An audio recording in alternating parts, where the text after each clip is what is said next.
Yes, y'all.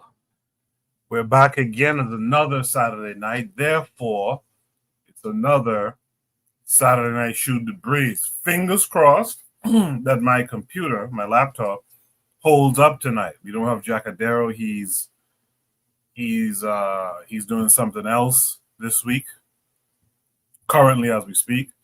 More on that later.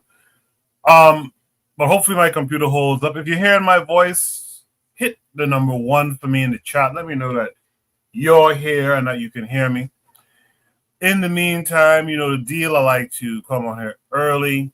This was inspired by the matron, by the way. So shout out to the matron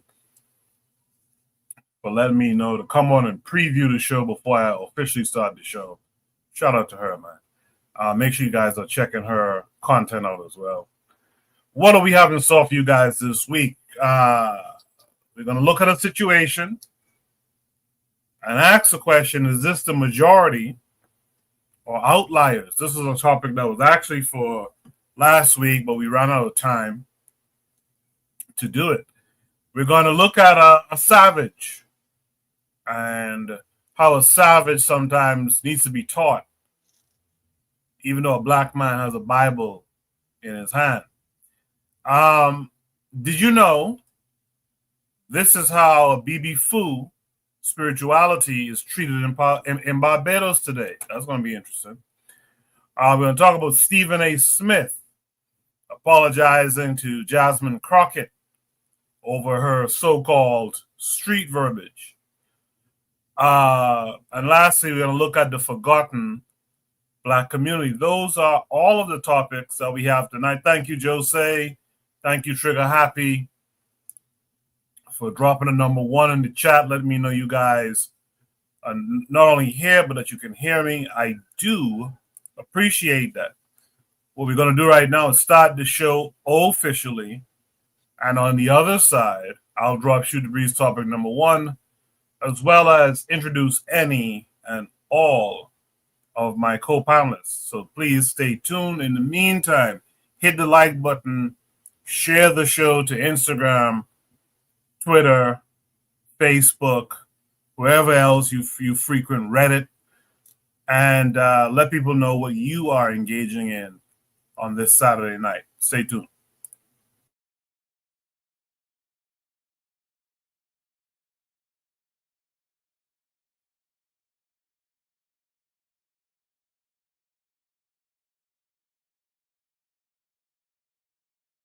You are listening to the Bitter Medicine Podcast on KWAC Radio.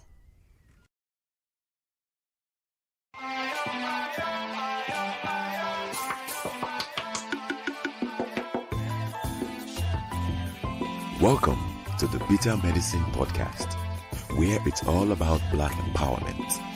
Our show focuses on Black news and entertainment, arts, science, economics, history, people, and strategies that uplift, empower, and motivate Africans within the diaspora. And now your host, whose favorite color is black, Goku.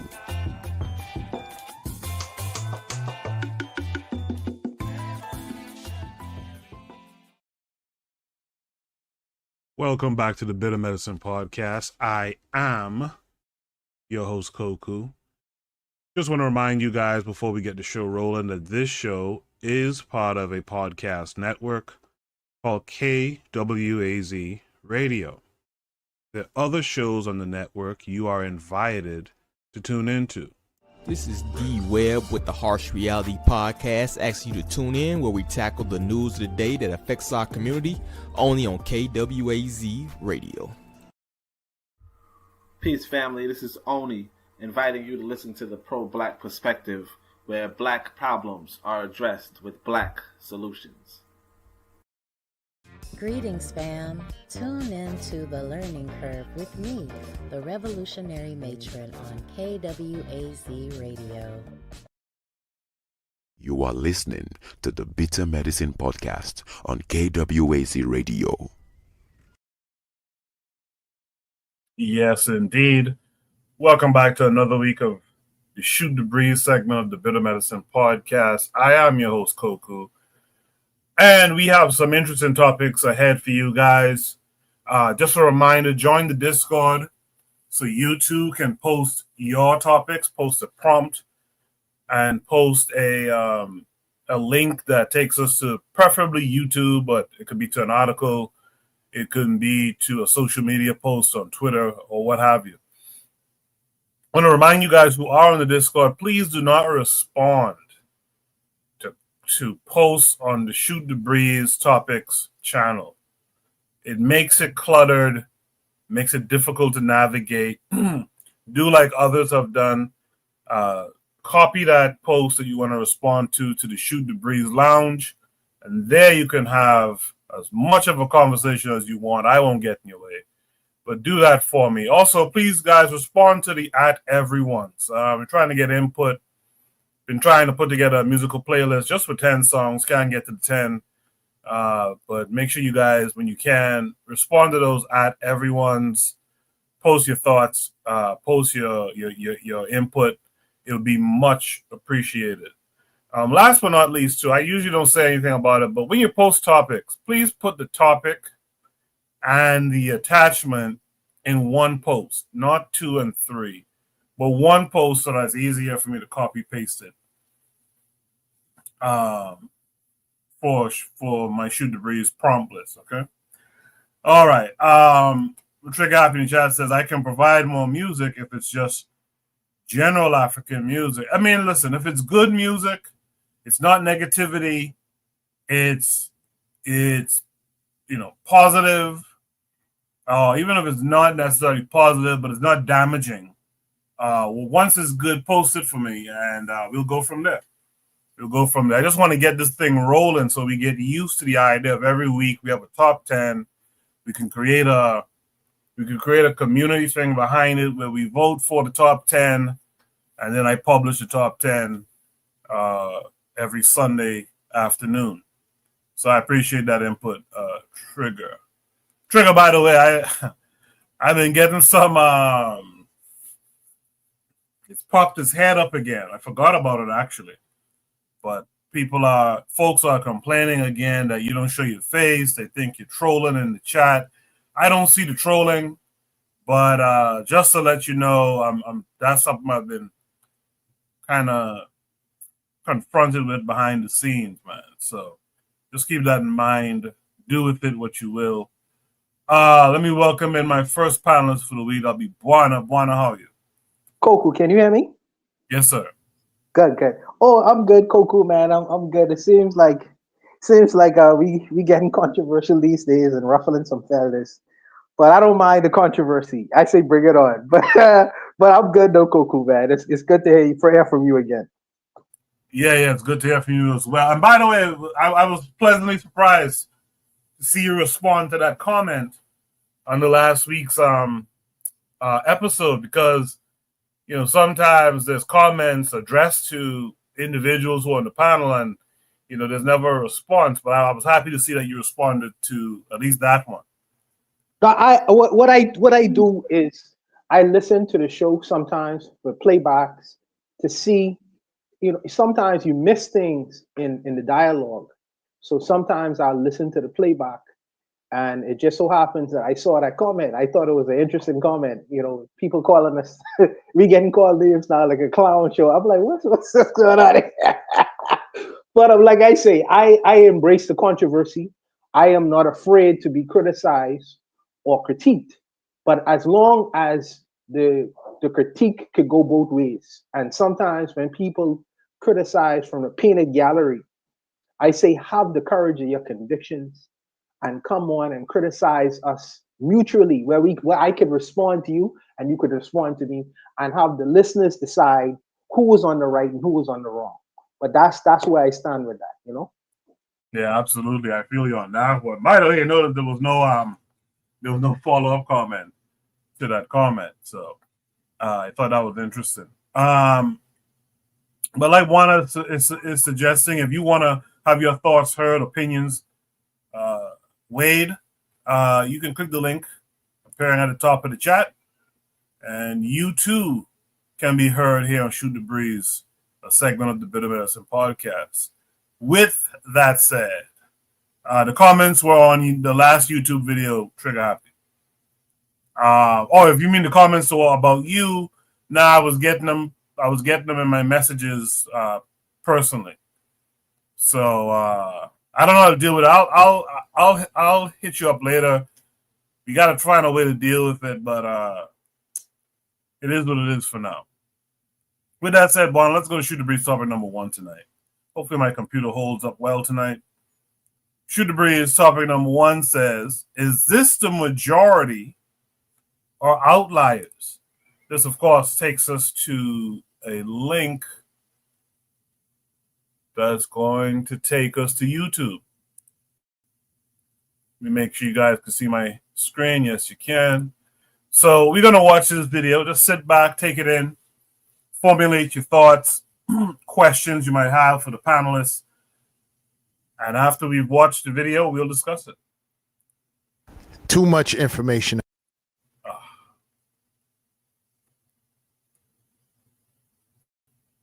That's my bad. Too much information out here for dudes like that. First of all, salute to black men. Salute to productive black men, right? Salute to y'all. For the simps that's going over there looking for quiches in Kenya, anything that happens to you, whether you get bamboozled, you get finessed, that's on you. That's on you. It's too much information out here. For all you African dudes, you dudes from Kenya that have an issue with what I was talking about, I saw y'all. See, here's the difference between us and you, since y'all always have something to say when we point out things that happen over there. We point out the same things that happen over there that happen over here. See, here's the difference. These quiches don't want you, right? They only want you when they need help, right? They don't want you. They want Brad. But here's the difference. We understand over here, if they don't want you over there, if they have an issue with your skin tone over there, if they don't prefer you, then they have an issue with us too over here. We understand that. We understand they would snake us also. But you look at it as the quiches over here would snake us, but they wouldn't snake you because you just see so much of a huge difference in treatment from these quiches that you're willing to bet money that you would get treated differently. No, see, over here, we're not delusional. We're not delusional. But if you don't have to take my word for it, why don't you take the word of the quiches where you're from? Let's go. This is Charlotte. And this is? Tamara. Charlotte. Black, white, or mixed guys? Which one you like best? White. Why white?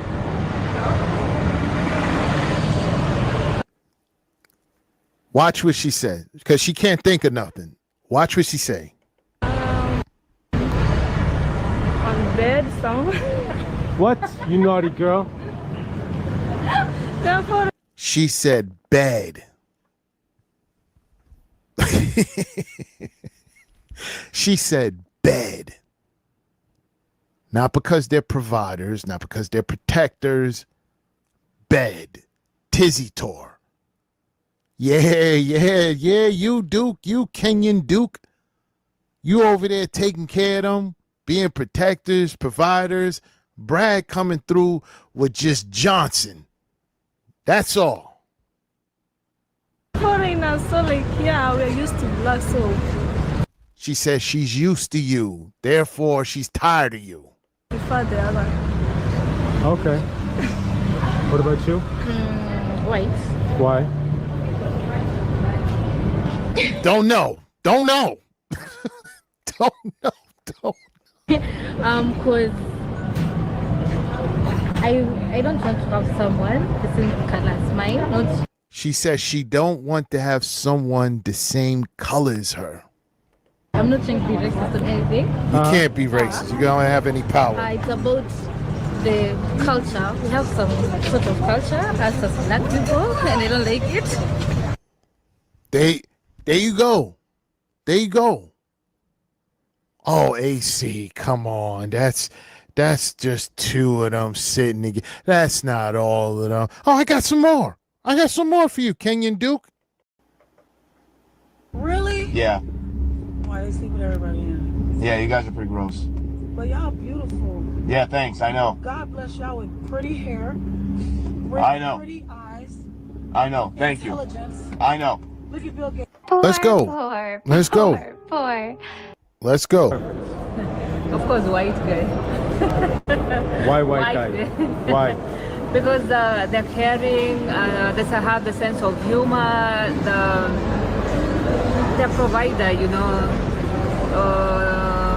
Just few, they're arrogant, but most of them, they are kind people, not like the African style. She said, not like the Africans guy.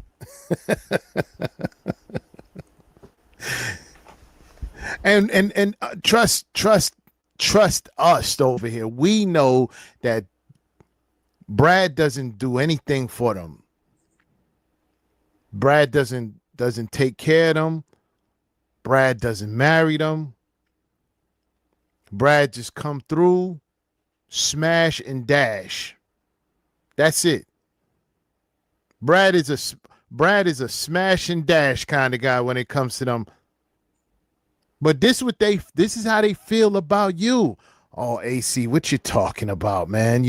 That's not really them. That you only showing a few. Well, show me some more. Okay, Duke, I got you.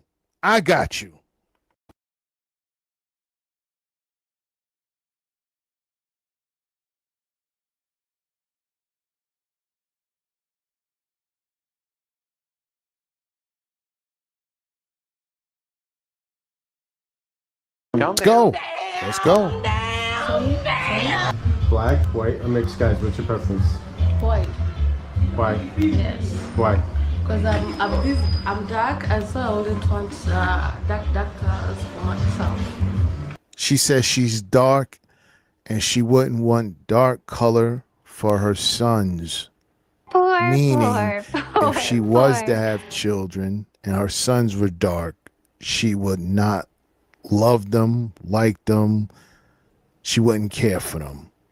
I know what I'm talking about when it comes to this self-hatred they have, and this is the reason why you can't be dealing with them, because they just like the Keishas over here. Black men love being black. Keisha, they have an issue with themselves, hatred for themselves. So how can they have any love for you? Any love for you? You want to have a mixed child? Yes. Like Obama? Yes. Look at her. Look at her. With the blonde tennis ball. Looking like Bullets Gotti.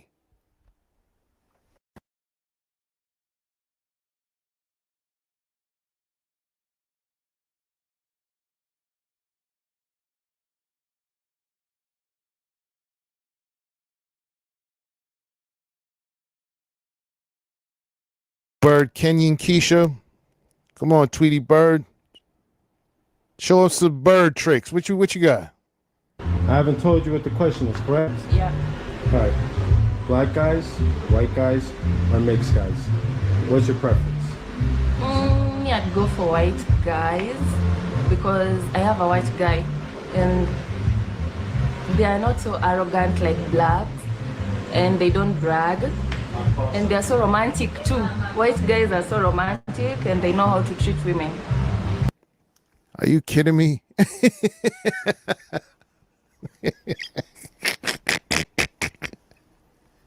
This is why. This is why I tell you, brothers, don't do anything for them. This I said, don't do nothing for them. Because Brad does nothing for them and it's romantic.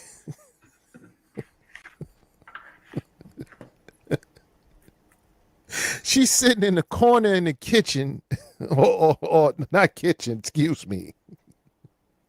She's sitting in the corner in the salon, right? Look like she's about to do some hair, maybe some braiding.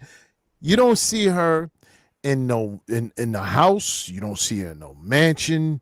You don't see her living a soft girl life. Matter of fact, she's looking pretty rough, right? No, you see them out there working. You see them out there working. You see them out there looking for their next dollar. I'm not saying they're poor. I'm just saying they're not living this soft girl life that they portray dealing with Brad. Look at him. Look at the threads they have on. No, Brad's not doing anything for them. Anything. And you know, the dudes out there, the Kenyan dudes out there, they get the same treatment. They get the same treatment. That's why I'm not understanding. I'm really having a hard time understanding why dudes are traveling 8,000 miles to get the same Keisha. I don't get it. It's insane, right? It's insane.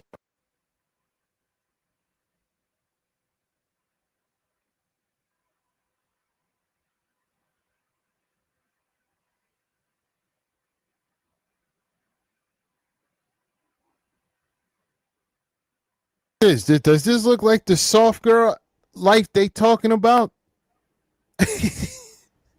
She looks rough, walking, looking musty. Let's go. So the question is, white guys, black guys, or mixed? What's your preference? White guys. Why? Any particular reason why you like white guys? I just like them. She just likes them. That's it. Nothing else. Just like them.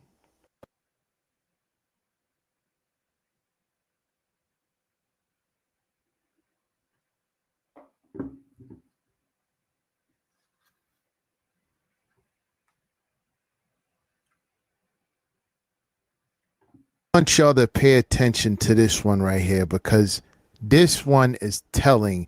And like I said, the Keishas over there are just like the Keishas over here. Just like the Keishas over here. Listen to listen to how she answered this question, and listen to the reason why she would prefer a black dude. White, mixed guys, what's your preference? Since I'm a plus size woman, I like black. Do you hear that? She said since she's a plus size woman, she likes black. Meaning Brad is not into big backs. And since Brad is not into big backs, right? Her only resort is to give black men what she think they deserve, which is her big back self. The big backian is telling y'all what they think you deserve. This is crazy. What's that big back part? That's the reason? Another reason, I don't know. Yeah, that's the reason. That's it. There's nothing to it. There's nothing else to it. You Brad ain't into big backs, but if she was to lose weight, right, and become a slim Keisha, she'll be saying no, she's into Brad's. But since she's a big back, high blood pressure, probably got diabetes, probably got a lot of things going on with her, probably got the torpedo feet, sneaks is leaning. Since all that is going on, yeah, black men, right. What's that big back part?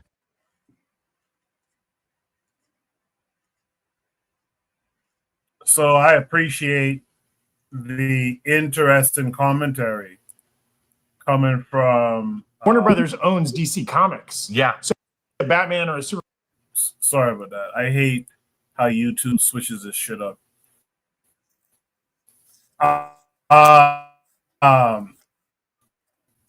So the panelists and introduced the most recent panelists to join us. Let me just address Musings and Bloom for a second. Musings and Bloom, I'm going to say this respectfully too. I have no reason to disrespect at all. He said that folks generally believe bashing each other would somehow fix the issue. Abuse doesn't fix abuse, it compounds it. And while I agree with that, I also disagree that that's what's happening here. You know what's so funny?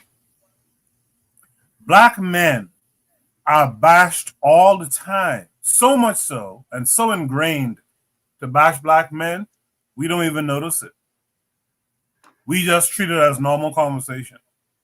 On Shoot the Breeze, do you know how often we talk about bad black male leadership, be it in the Caribbean and Africa, here in the States, where have you? We talk about bad, we bash bad actors who are black men all the time, but it goes as just normal discourse.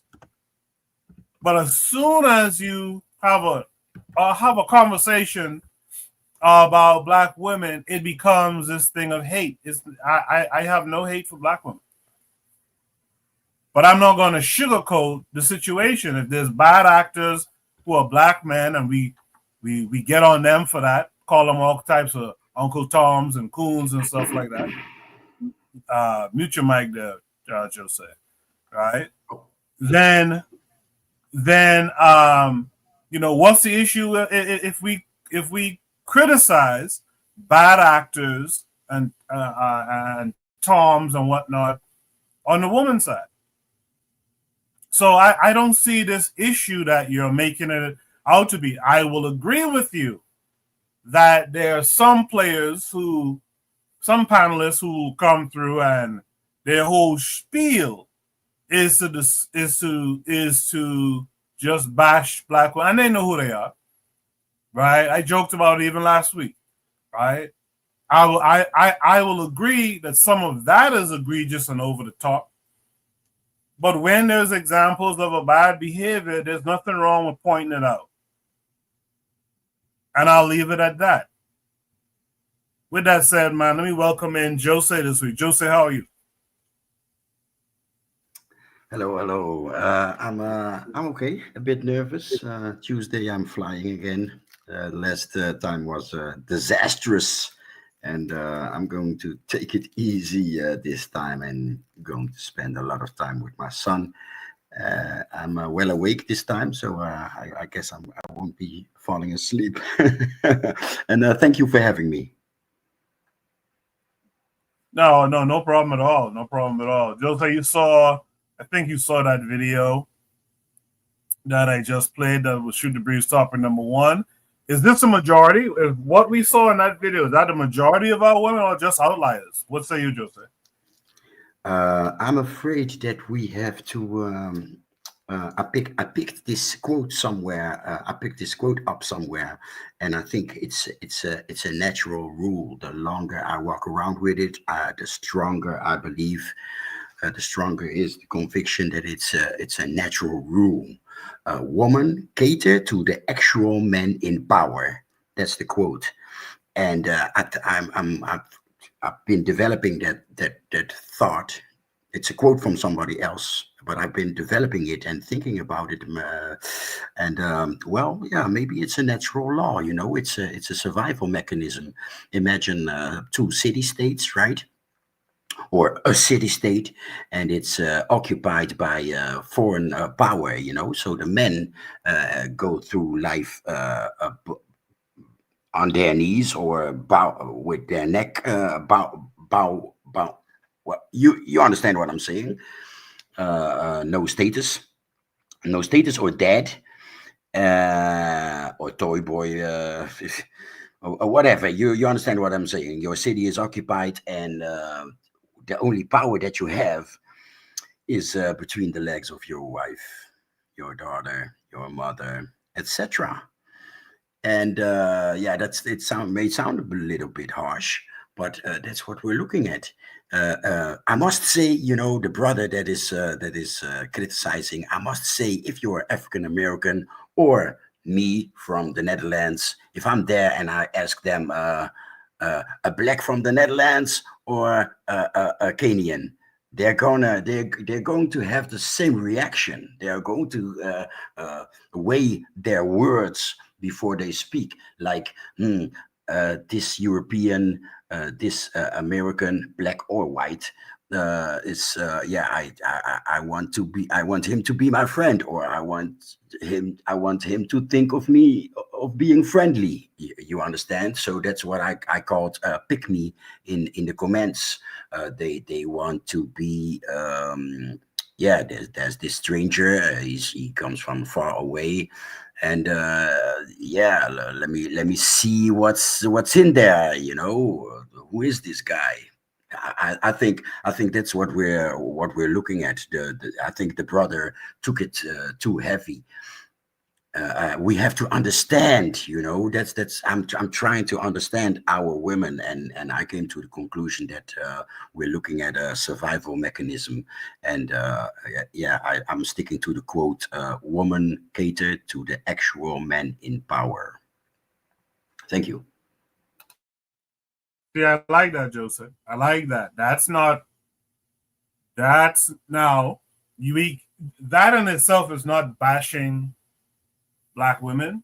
Now, you can have another micro debate of, well, women might cater to the man in power, but and I'm not asking this to be discussed right at this minute, but where's the racial esteem? Where's the racial loyalty?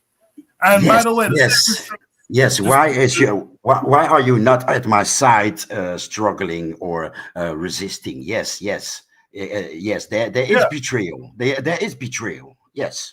I'm sorry that I forgot. By the way, I forgot that part. I'm sorry, but thank you. Yeah, no problem. And by the way, the Black men who cross over are traitors as well.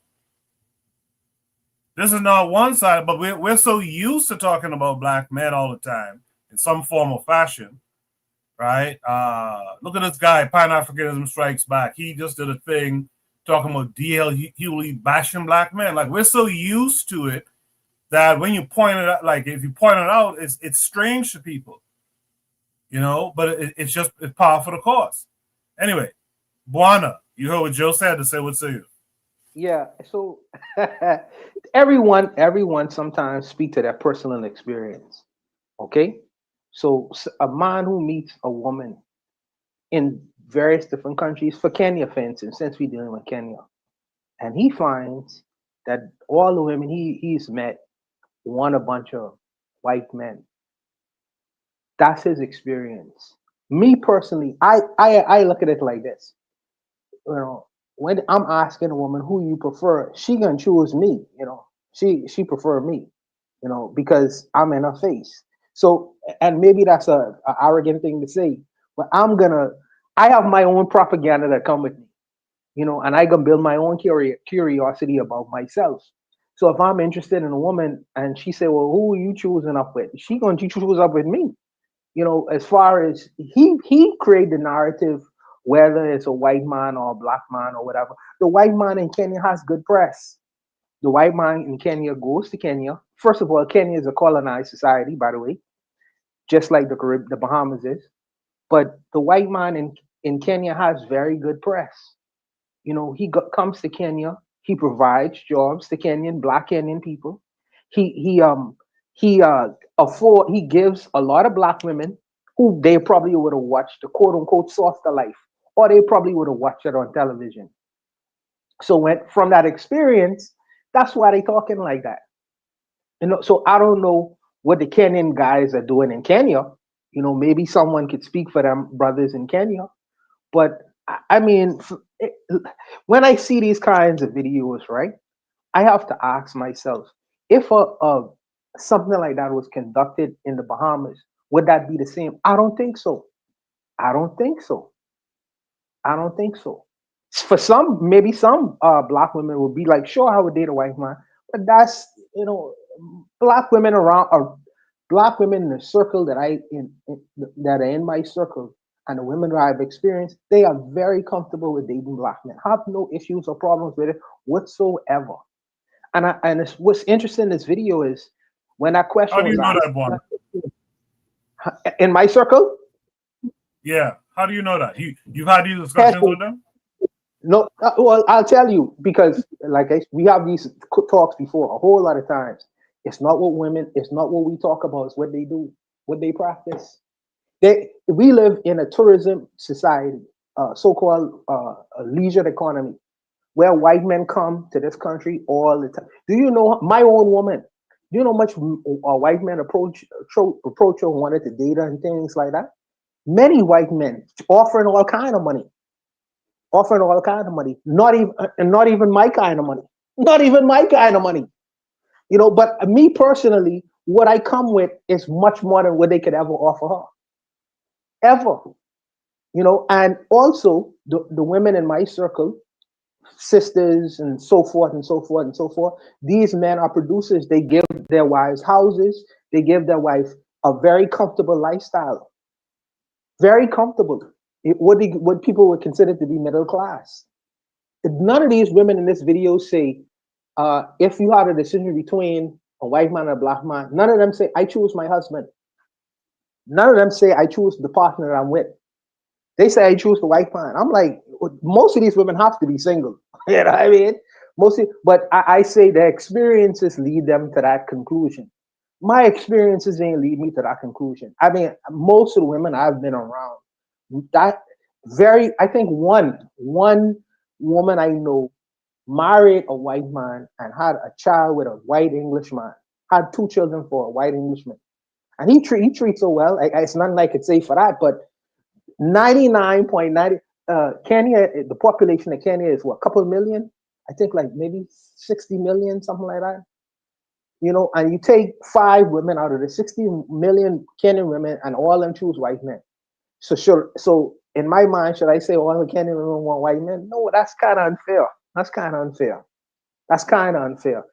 Is Kenya a colonized society where ask any of these women, by the way, what's their religion?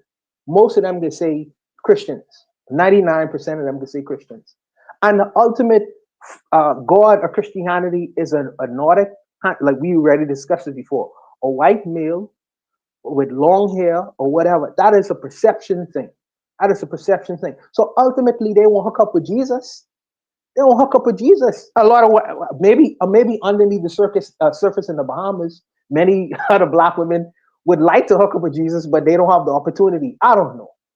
But I think that for me, I bring my own propaganda with me, and I don't have this nihilistic view when I meet women that they want to choose a white man over me. I don't have that view. You know what I mean? At the end of the day, we are in a competition. And if what I have to offer you is not good enough, I'll move on to the next one, man. I'm not going to, that's just been my style. And luckily, I have been successful with most of the relationships that I've been in. I've never been in a relationship where I feel like the woman or my partner I'm with really want a white man. I've never experienced that. And maybe some of these brothers have. So I can't really speak to their experience. That's what I believe. So I'd like to make this point going forward with Shoot the Breeze panelists is let's not respond completely from a personal standpoint. And I'll tell you why I say that. I'm a conscious black man. Most of the people around me are likewise conscious black men and you know, black men and black women. So therefore, I won't see a lot of this stuff, but think about the fact that the so-called conscious community is a small number of black folks. What's the wider population of black folks really dealing with and going through? That's a fair statement. If you ever stepped out and had conversations or listened to the conversations of quote unquote unconscious black people, and by the way, this is the reason why prompts like these are good. It's not about bashing anybody. It's about having really fair conversations to open up your mind to a larger issue. In consciousness is one thing. You probably won't see much of this, but guess what? There's some of this in consciousness too, because there's some jet black women and men who are booed up with a white thing, thinking that they could talk about black issues in the black community. But that's a whole other thing. So, right? Coco, that's a fair statement. That's a fair statement. So, since you say we should be general, let's be general. Has it been your experience? Has it been your person? Has it been, generally speaking, has it been your experience? Because you lived in both countries. You live in the Bahamas and you live in the United States of America. Has it been your experience, generally speaking, that most black women want a white man? It's been my yes, it's been my experience. Again, outside of consciousness, in fact, you'll hear it in language. You'll hear a black person, man or woman, but especially women, you hear them say, so and such white boy is invited to the cookout, or so and such white boy could get it. You hear that all the time, like all the time. And the reason why I paused the video on this image here, there was an interesting piece of dialogue that went on in this image right here. She said, because I'm big, I prefer black men. I want that to sink in. He did a little commentary. Now his commentary is a little janky to be fair, but he did a little commentary on it. Because I'm big, or considered big, I prefer black men. How many women, and as a matter of fact, it doesn't even matter what my experience has been, because again, I'm not trying to personalize the thing, but I'm trying to open up eyes that this could be a real problem that we have going on, that low key, if our women are not conscious, even though we have the same, similar problem, but at a lesser degree in consciousness, but if our women aren't conscious, they'll be walking around here quietly wanting to be with this white boy. So maybe that's why a lot of our relationships ain't successful. Maybe because when they I don't know. Maybe I just never thought about it like that, and I don't know. Maybe I need to get some greater perspective, because it's just I just never thought about it like that. Maybe. I agree, and I want to introduce the word settle. They settle with us. Yeah, that's a great word to introduce here. And again, I'm not talking about women with some consciousness to them, so don't get offended if you're a conscious woman, black woman. Although, like I said, there's that, because that, to me, that's the egregious part. For men and for women, you're conscious and you still go up around these folks. Come on, man. I saw a woman make a video some weeks back talking about sometimes you could be so conscious as a black woman that it leads you to a white man. She tried to make the mathematics make sense. I couldn't make sense of it. All I'm saying is when we zoom out of our comfort zone, which for us will be Pan-Africanism, Garveyism, consciousness, right? Black empowerment. When we zoom out to the majority of our people who are not those things I just listed, what is really going on out here? What is going on out here? But Koku, okay, since we be in general, black men, and I this is no kind of weirdness to this, right? But black men have style, black men dress nice, black men wear nice clothing. A lot of black men who are productive in productive jobs. I don't see, and then when you compare them to these dusty white guys who don't cut their hair, some of them don't really shower. They come to the Bahamas in sneakers and dirty. I mean, really, I don't see what is the attraction, bro. But besides the Jesus factor, what is the attraction? They got power. They are associated with power. That's the difference. And by the way, this white boy, one of his fears, because a lot of this stuff that we talk about in terms of power, a lot of it come down to our women, to be real honest. This white boy is afraid. If black guys, with the way we move, just like how Bono described, with how we move, right? How we are looked upon, the cool factor, if you will. You put power behind that, wear the power, man, these guys know, be they white, Japanese, they know their women will come choosing. They know that women will come true. This is why they're so worried about their birth rates and all that shit, because they know if we were to get together, our numbers are high, we get this shit together. Right? And again, I'm not even pushing for black men and black women to be with these people, by the way. I'm not a misogynist. Right? But I'm talking about what their fear is. Their fear is you make this you make this guy cool, not only cool, but he has power behind that coolness. These guys are terrified of that. And we should be terrified of that too. We should be terrified of our women going around, and our men too, going, and by the way, I'm tired of saying that because it sounds cheesy, to be honest. But we should be tired of our women, or fearful of our women, choosing up wholesale with these guys. That's a big problem. The only thing that started, I think Trigger Happy said it about the content earlier, but one of the big things stopping it is this woman on the screen that recognizes that, you know what, she probably can get chosen on the other side. So you know what, to bring back Jose's term, let me settle down over here. But see, here's the thing.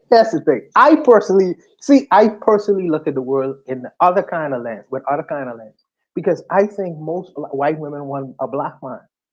I think that as crazy as it seems, I think that because of they would be like turned away from their families and certain like that.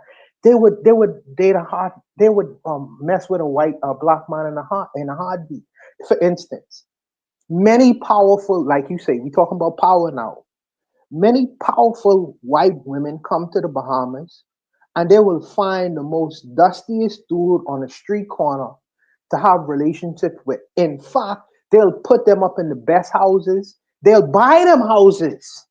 You know, many Bahamian men, broken, dusty Bahamian men, has met a wealthy American or Western white woman who have financial ability and has put him up, have him living very well in the Bahamas. We saw a video like that where white women were going to the Gambia. So, I mean, I don't know if it works in reverse. And don't get me started. Because black men have no power. What, as you say, in America, because I know a lot of men would perceive power in the Bahamas, but white women do the same thing in reverse. But the black men who they mess with have no power. So what is that? What is that? I personally, secretly, even Japanese women, I think Japanese women secretly want to mess with a black man. But maybe that's my own arrogance. Who knows? Don't get me started about the Gambia and that area, man. I've seen things. Scandinavian woman, Scandinavian woman. I think. Yeah, Dutch ones too.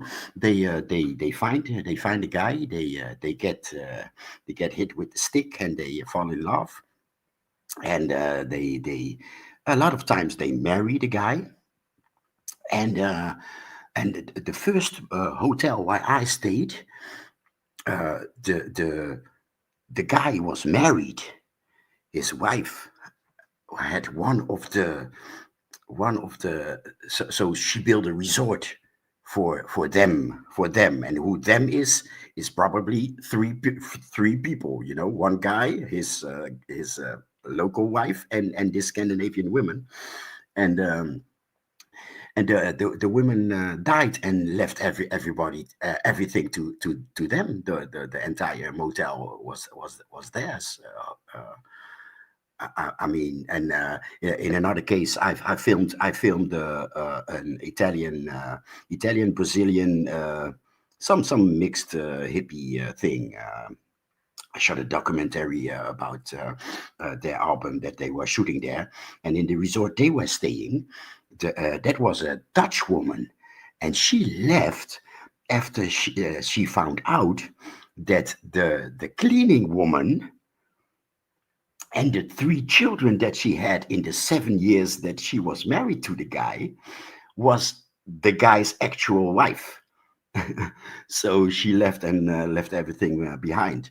So yeah, there you go. in the unconscious world, like Coco was mentioning, there is a slavery kind of dynamic, where it's a master and slave dynamic to that scenario, as he was mentioning. But the other dynamic that I believe, there is a curiosity, because the system is set up to keep blacks and whites and yellow people and brown people very separate. Even though I know some of my brothers and sisters might disagree, even though we all are part of the human family, I think that there's a curiousness, and I think that curiousness is cause those dynamics to always be interfered with. Because, like you say, Koku, legitimately, all these women here have shown that they want white men. But you could go throughout Europe, you could go throughout England, and you could go throughout many European countries and ask European women the same kinds of questions, and they say they want what? Someone tall, dark, and handsome. Tall, dark. This is why they come to these black countries. So it's not really an indictment on Kenyan women, but if you go across the board, you could make the same kind of argument for European women in Europe loving and wanting to have relationships with non-European men, even though they don't have power. Yeah, I think the difference would be they might want relations, but not relationships, not to bear children and deal with what it is to go out against your people them and have children, mixed children by other men. They tend to, they'll want to fling or something, sure. That's what we see in the Caribbean all the time, right? But to say they're going to go build a life and be ostracized by their family and their children are going to be redlined against and all this, nah, not like that. Nah, I disagree, Koku. They want a Barack Obama. They want a black baby, bro. They want a mixed baby, bro. They want a, what do you call it? Serena Williams? No, not Serena Williams. They want a Barack Obama. They will make a Barack Obama, bro. Some of these white women, they want a black baby. They want that black sperm. This seems cool. Okay. I don't know about that. A lot of them are over. A lot of them come there when they are successful and have money, right? So they have lived the single, independent, successful PhD life, and they it's like they are settling down. They want somebody to spend their latter days together with. That's what I see most of the time. So the ladies are older. That's a good point. It's often, I'm sorry, Jose, that's a good point. It's often some old hag, man, getting down on the beach in the Caribbean. I hear that. I hear that argument, but hold on though. Everyone know who Madonna is. If you listen to the various lovers, in particular the black men she dated, Dennis Rodman, there was a Hispanic guy who she was messing with, who is on Vlad TV. It's another black guy. All of them, they consistently say the same thing. Madonna would call them and tell them that she want a black baby. This is what she would tell them. So if that, and this is when she was in her prime years. So if that is, you could make a claim for the older women who are success and full on, but I personally believe that's for most. I think that's for most. I don't think it's stuff for the older women. Remember, Buana, because I'm old enough to remember Madonna when she first come up. Madonna was ostracized by her community, man. Madonna was like an outlier. It was like put to the side, like pushed out. She was a star because she kind of wasn't accepted in a sense. They don't really rock with Madonna like that. They just rock with the idea that she made a success out of that shit. But she was always castigated by them. No, but hold on though, Cuckoo. Madonna was the Beyonce of her day. Madonna influenced the minds of many of these so-called liberal white women right now, brother. In her time, many of them. Yeah, she influenced. Papa, don't preach. Yeah, Papa Don't Preach. She influenced the whole of her time, but she wasn't really. Madonna is like. In fact, if you look at Madonna, and I don't know why I'm talking about Madonna, because Madonna don't represent all white women, but Madonna is largely held up by the LGBTQ and stuff for her like promiscuity and out there type of imagery and that kind of thing. She's not the standard white one. When you head to Jamaica, for example, she wrote that book. She wrote that book. Remember that? I'm sorry. Yeah, when you head to Jamaica, there's a lot of like kind of high good women out there, to be honest. That these fellas, I don't know how these fellas be able to grind these things, but it is what it is. But the idea here is that, by the way, shout out to Daily Affirmations by Pauline and the matron. The matron, when she came in, she said, what did she say? She said, I think these women are infected outliers when you look at all black people. She had said, matron said something else too, but I kind of can't find it now. But anyway, I want to bring the conversation back center. Is this the majority, or are these outliers? Let me ask that definitive question of my panelists. Are these the majority, these women that we saw, or are they outliers? I would say my thing is I would say outliers. I think it's outliers. I think I think the first reaction is genuine. Nobody has ever thought about it till the question arrives at them. But when it arrives at them, I imagine the majority imagines that life would run smoother. Cheryl, can you play referee and click the link? Because you could join the discussion. Because do all black women want a white man? Could you please click the link and come on and give us your analysis on this issue? Now, Cheryl can come, but that's heavy-handed. No one said that all black women want white men. You know, we clearly stated that. If you look at the unconscious world, I'm telling you, if the opportunity was there for them, a lot of black women is going for it. And I would dare say black men too, right? KW Don said a lot of Asian women born in America choose white men. Let me tell you something, KW Don said. When I was in a doctor's office, maybe about a year or two ago, and for the neighborhood, it was strange to see a Asian woman, pretty Asian woman too, sitting there. And I'm like, what is she doing here? And eventually some little dopey white boy comes out, some kind of Shaggy from Scooby-Doo type shit walks out. And that's what they pull up on. If they have a chance, that's what they're gonna pull, especially in America, like you stated. Cheryl in the chat says black women want financial stability, and those women believe they will only find that stability in white men. So I think that's a sound response from a black woman. And by the way, I was just going to say until I looked up and saw Trigger Happy's thing. When we look at the evidence, the blonde wigs, right, the this, the that. Come on now. That's a fair argument.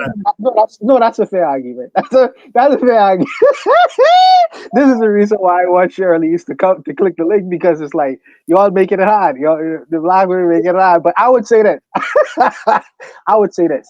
Are you telling me in Kenya, with the millions of people in Kenya, there is no black man or a bunch of black men who shown that they possess the financial capability or stability to provide and take care of them? Come on, bro.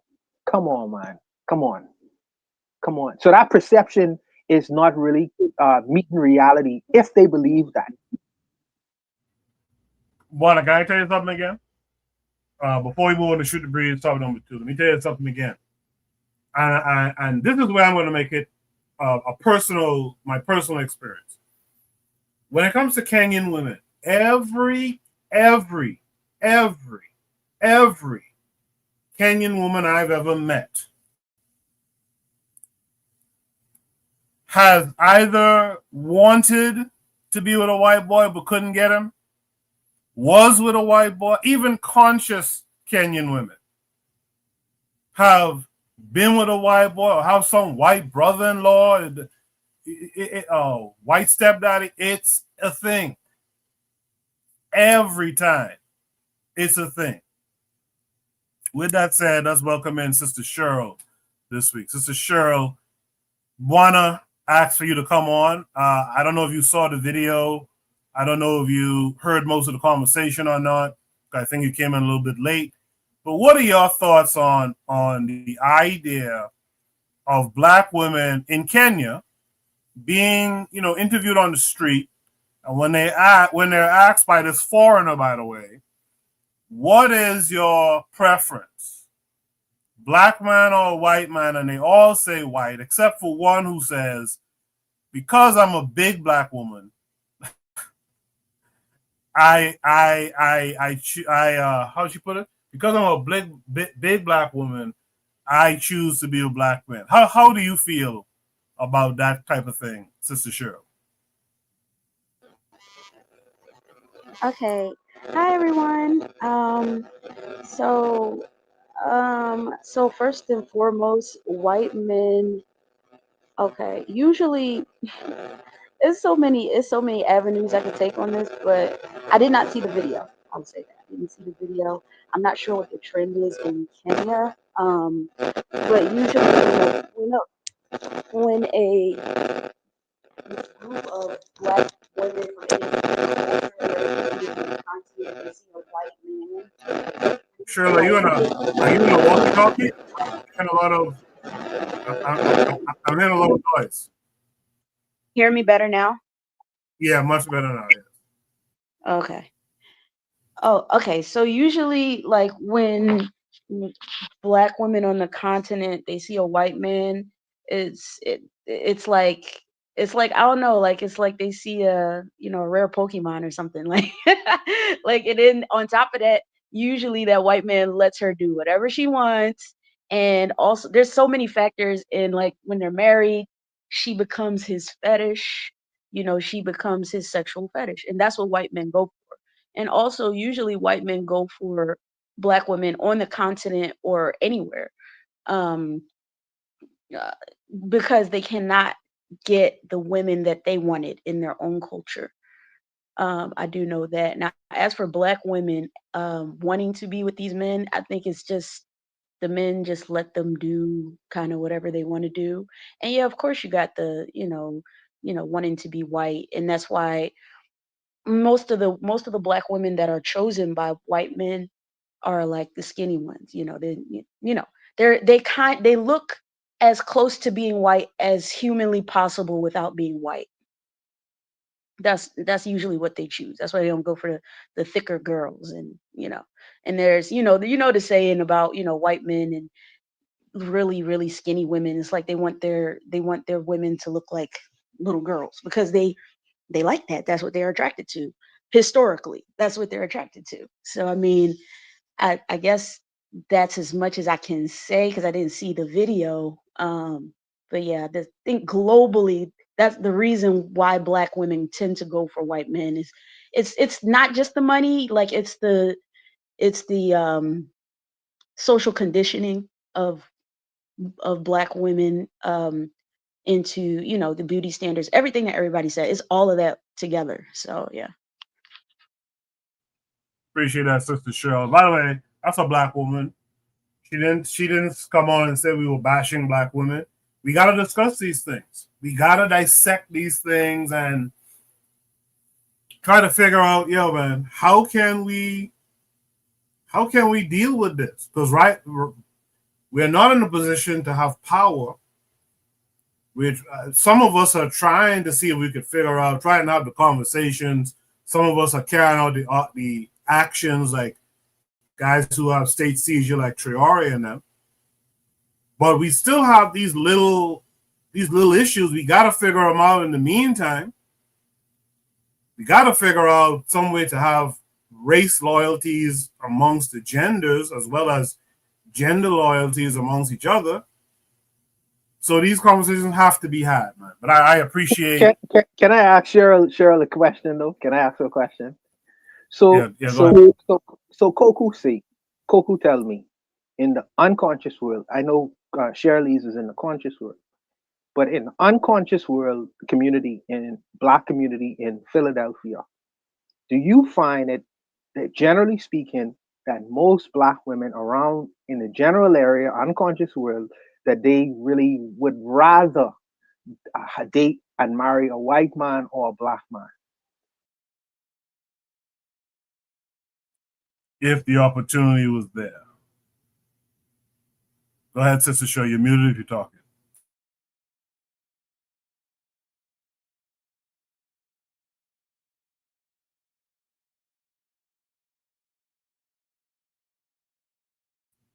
All right, maybe Sister Cheryl stepped away from the computer. Yeah. But in the meantime, man, let's go to Shooter Breeze topic number 2. That was a good discussion. I mean, we're on a roll here where the first topic is usually like an hour long now. So very interesting.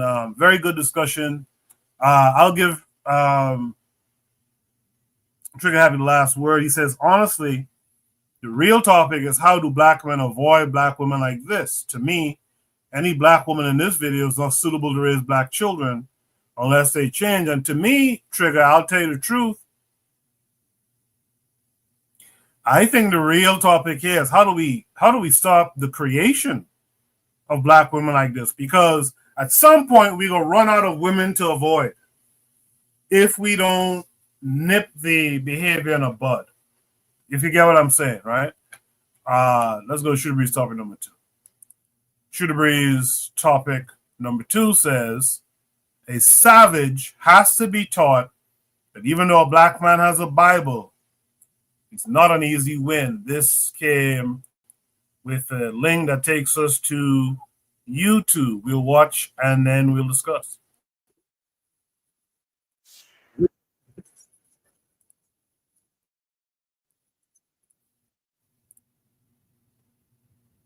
Hold on a second. It just said that my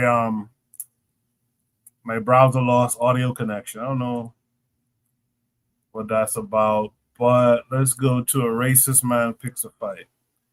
Oh, okay, so you guys should be able to see my screen. Doesn't give me any message that that the audio won't work, so we'll watch and then we'll discuss. What do you want, man? I can see your spirit already. What do you want? You have to receive a terrible comeuppance. All right? That's what's going to happen. I don't care. Get out of here, man. You don't care? No, I don't care. Get out of here. This is about the Bible here. If you don't have any questions regarding the Bible, get down the street. What the You're no, not listening. Shut up. No, I don't have to. I'm trying to teach you. You don't need to shut up? Yo, bro. Yo, bro. Yo, bro.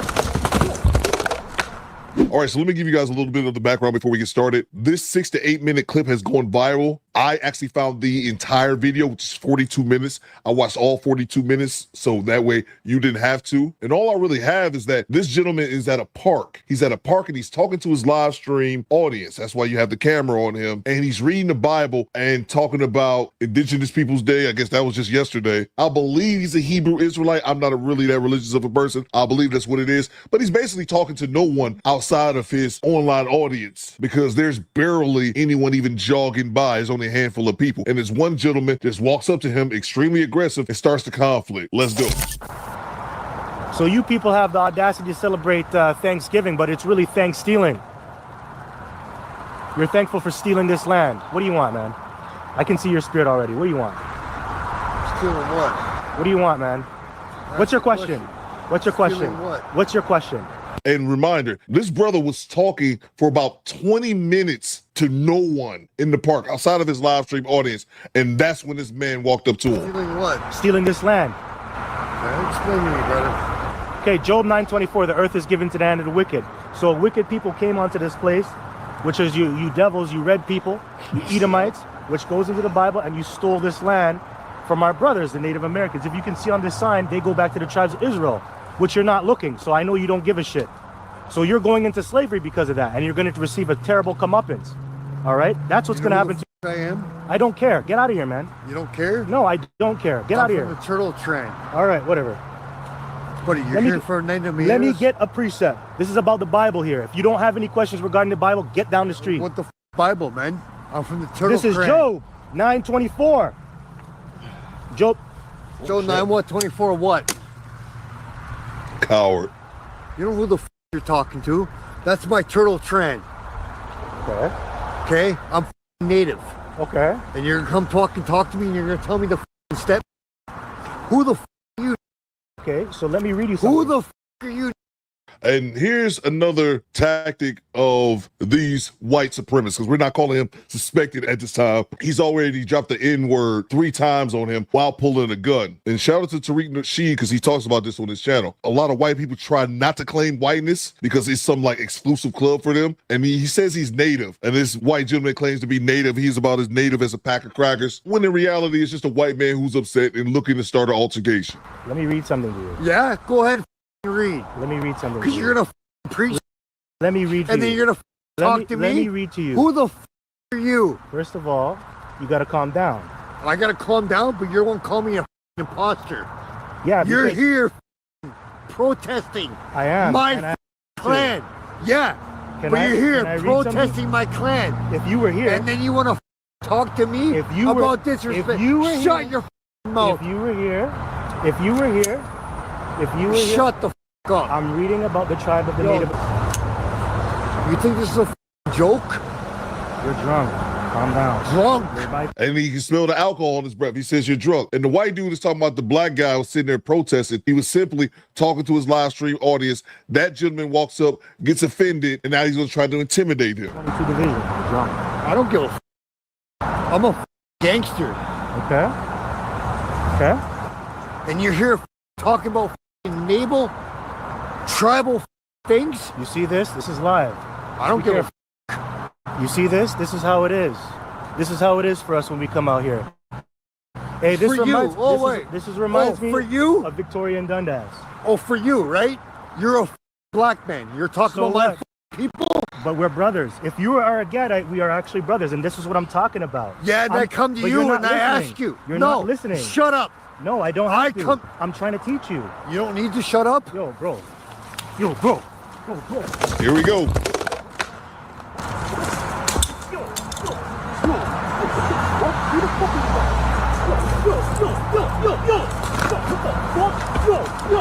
I wish we could see it. I wish we could see it. You can hear it. Get your cock back the hammer and bust your face. Bitch ass. Bitch ass. Yo, bitch ass. Get the fuck up. Get the fuck up. Get the fuck up. You know who you talking to? I'm crazy. You don't know me. Now you're leaking. You should have been speaking. Now you're leaking. Bitch ass nigga. Bitch ass. Don't ever come up here and disrupt my shit. Now you're all leaking. Get the f out of here. Now I took your gun. What are you gonna do? Now I took your gun. Now I can f you up. Who's the bitch? Yeah. And you know what I'm saying? Yo, your gun is unloaded. You're f busted too. F wankster. Wankster. He said the gun's not even loaded. You goddamn wankster. Fucking homo thug. Bitch nigga. You're a bitch. You're a fucking bitch.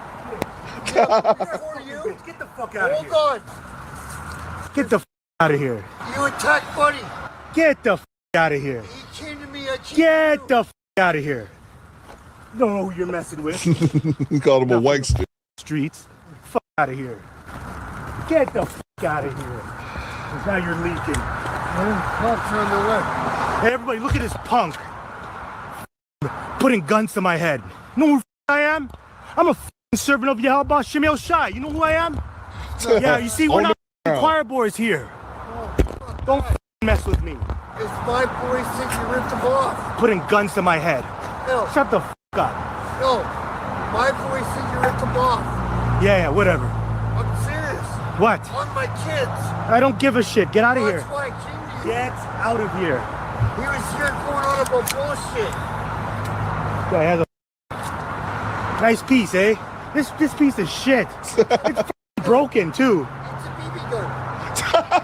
See, and that's what I'm talking about right there. He says it's a BB gun. And one thing I didn't mention was that earlier when the brother was preaching alone, talking to his audience, was that he mentioned they're in Canada. He mentioned something happening on Victoria and Dundas, and I Googled that. There's actually 2 cross streets in Toronto. This dude is walking around with a BB gun, calling his brother the N-word, trying to intimidate him, and end up getting his ass whooped like the fuck he should have. I came out because my boys said you ripped them off. Get out of here, man. Buddy. I gotta move now because this guy's causing problems. I apologize, brother. No. Yo, you're not my brother, man. Get out of here. Dude, just leave. Just leave. No, I'm telling just you leave. Just leave. I'm telling you right now, the only reason I came here is because my boys said you ripped them off. That's the only reason I came man, here. you got me. That's not me. You got the wrong person. You gotta leave, man. And that's how these demons are, bro. They are liars. Number one language that white supremacists talk is lies. That's the number one thing that they do. He said, oh, I came up here because my buddy told me that a black dude ripped him off, which is obviously some shit you just made up, even if it was true. So you're telling me your buddy says a black dude ripped him off or robbed him. You're going to go shove a gun in the first black man's face that you see? Get out of here, bro. But you also notice once he got his ass whooped, it went from calling him the N-word to brother and sir. Cowards, man. You got to leave. No. You got to leave. I got to leave? Yeah, you got to leave. I'm not giving you this back because you're dangerous. Hell I'm yeah. not dangerous. I'm going to walk away right now. No, man. This is. Buddy, I don't know what you're going to do. I'm not giving you look this at shit. him. You just pointed this at my head. I'm not giving you this shit. Buddy, you know what's a BB gun? No, I don't care. I came here. You gotta go, man. Yo, ripped leave. them off. Yo, leave.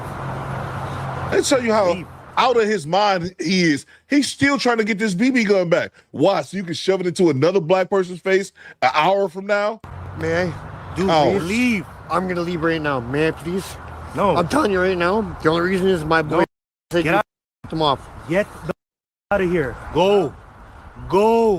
I'll put it over there. You can come back in 20 minutes. Come back in 20 minutes. Buddy, I'm going to walk right now. Come back in 20 minutes. Brother. You're very bloody. You don't look like you're drunk. You're up. Just leave. I'm not.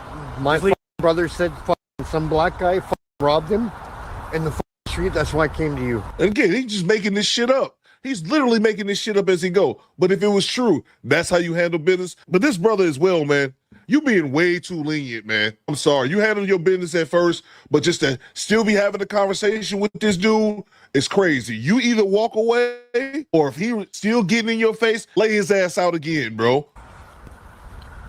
I'm telling you right now. Yeah, bro, you got to get out of there, man. Grab your phone, your camera, whatever. Yeah, so I saw this video. I didn't see it with the commentary. I think Azuli actually sent it to me privately. What eventually happens is the black guy tosses the weapon, the firearm away into some nearby bushes. He doesn't leave the view of the screen. He just tosses it, and after he tosses it, I think he packs up and leaves. But the commentary, a lot of that was spot on. These guys lie, man. When they think they have a soft target, in this case, a religious dude just stand up in a place by himself with his Bible,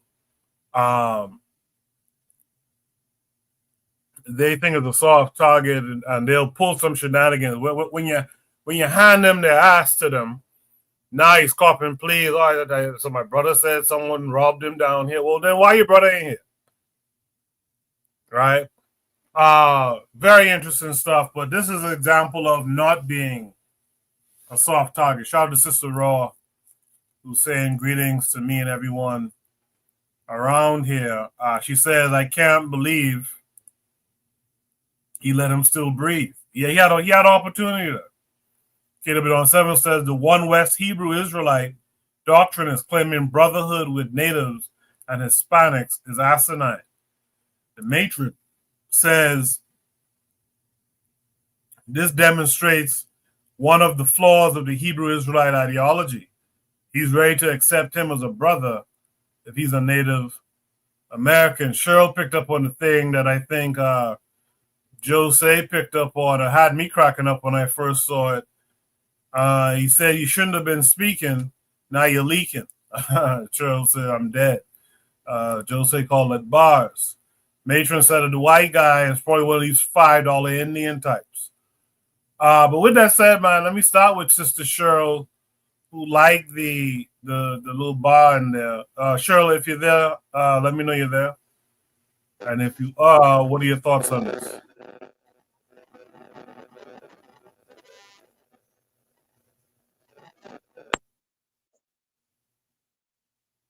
Hello? Yeah, we can hear you now. Oh, okay. Sorry. That earphone. But yeah, it's just the Hebrew Israelite. I think someone said it in the comments. That's the problem with our people. We be trying to claim everybody. If that white guy would have walked up and he wasn't aggressive and he said, "Hey brother," he would have been okay with it. And another thing that I thought was kind of funny is this black guy has got to be like one of the most bold people I've ever seen. You want to go in Toronto where it's 4% black people and talk about this Israelite stuff? I mean, you just asking for trouble to me.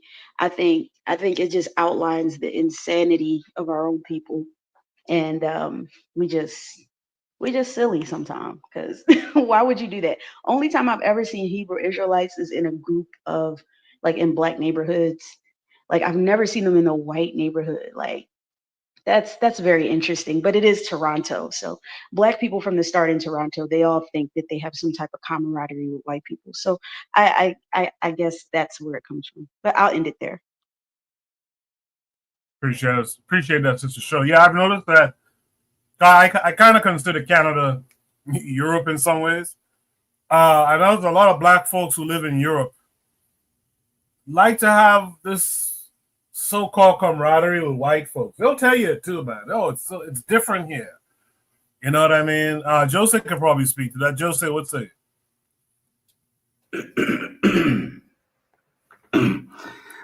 Yeah, let me clear my throat from that joint that I was smoking. But yeah, you got. I was saying, I made it a kind of Christian Jesus joke. You got to give it to the brother for walking his narrow path. Yeah. These guys are here also, but there's a fairly big black community here. But they're standing on business, but with the same bullshit. I don't understand. You're here in the Netherlands, and you look very Somalian. You know what I'm saying? And you got some maybe Cape Verdean brothers with you, or Dutch Antillians maybe, and then you're speaking of those people in South America being your brothers from other parts of the 12 tribes. And I'm like, yeah, in the United States or on that side of the Atlantic, you cannot imagine how American the Western world is.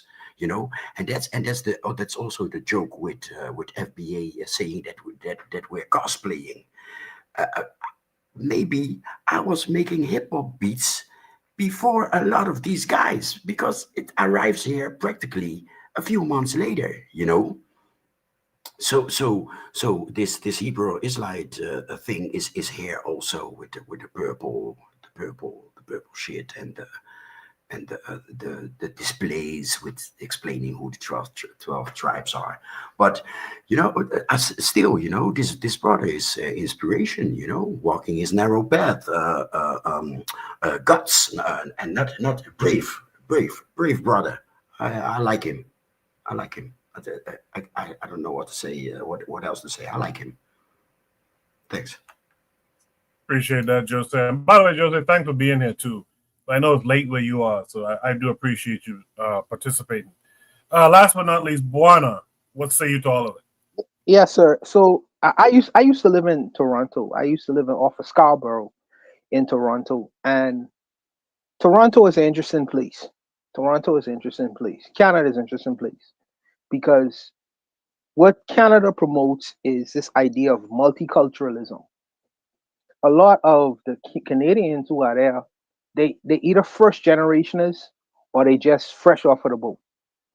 So, and let me also say this too, by the way, the mentality of the North American in white man in Canada, for me, from my experience, is different from the white person in America. Maybe because the history is different. I don't know what it is, but their mentality is a little bit different. They're more passive. They're a little bit more passive. So you would a black person, a Hebrew, I could see a black person who is Hebrew Israelite, because I think it's only like 1 million black people who live there. But because of their mentality, I could see them going out in street corners and doing and preaching and doing these things. But let me say this: I don't get into people's faith and religion. Whatever their religion is and whatever the belief is what it is. But underneath that, you first and foremost, you are a man, first and foremost. And if someone threatens your life, you got to do what you got to do. And this man, he's representing himself as a holy man with a Bible in his hand, and I ain't criticizing him with the Bible in his hand. But black people are, even though the white man is passive in Canada, black people in Canada are extremely vulnerable because they are so outnumbered. Regardless of the fact that the government have this multicultural approach, they are extremely vulnerable. So what this guy did, I think he was spot on. He had to take care of business, regardless of the fact that the Bible was in his hand. He had to take care of business. Life over everything. Life over everything. Ultimately, and I think that sometimes we need to look at things like that. You could carry the Bible, you could carry the Quran, you could wear the clothes of a holy man, but ultimately, at the end of the day, you are a man, and you have to be able to earn your respect, whatever that means. And I respect this guy for doing what he did. It's funny with his accent, this little the Canadian accent always seem kind of soft. But the brothers in Canada, they good brothers. They good brothers. They live under the gun just like the black people in America. But it's just a different kind of mentality, I think.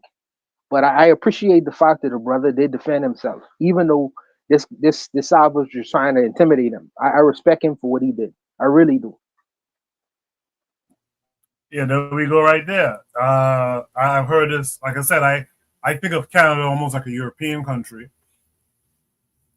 in Europe. And you always have black folks kind of caping for these places in Europe. Oh man, you gotta come to Finland, man. It's it's not the same, as it is in America and stuff. The white folks are different here. Like I kind of like what Cheryl says, man. The kicker is that black people there don't see themselves as vulnerable. Yeah, that whole different white person thing, that's just because of the environment. For example, they have the same mindset towards your black ass, just like these over here. Right? Yeah, but I want to say something about that remark. I am Cape Verdean. I'm here in the Netherlands, and my our ex enslaver was Portuguese. So there is another relation with this Dutch guy. He's a third. Would we have moved to Portugal? It's a dialogue. It's first person, second person.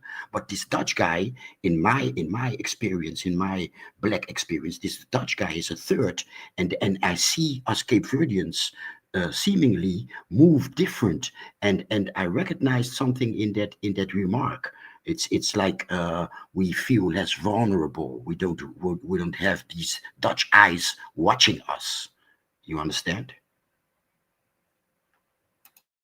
I hear you. I'm curious to know, because Shirley said her husband grew up in Toronto. Because I'm curious, because the lady I was dating at the time, she was a Trini from Canada, and she have a different perspective than me. Okay, because she had white friends, and she had Filipino friends. She had friends from all around the world, because it's a multicultural place. But she still held to her blackness.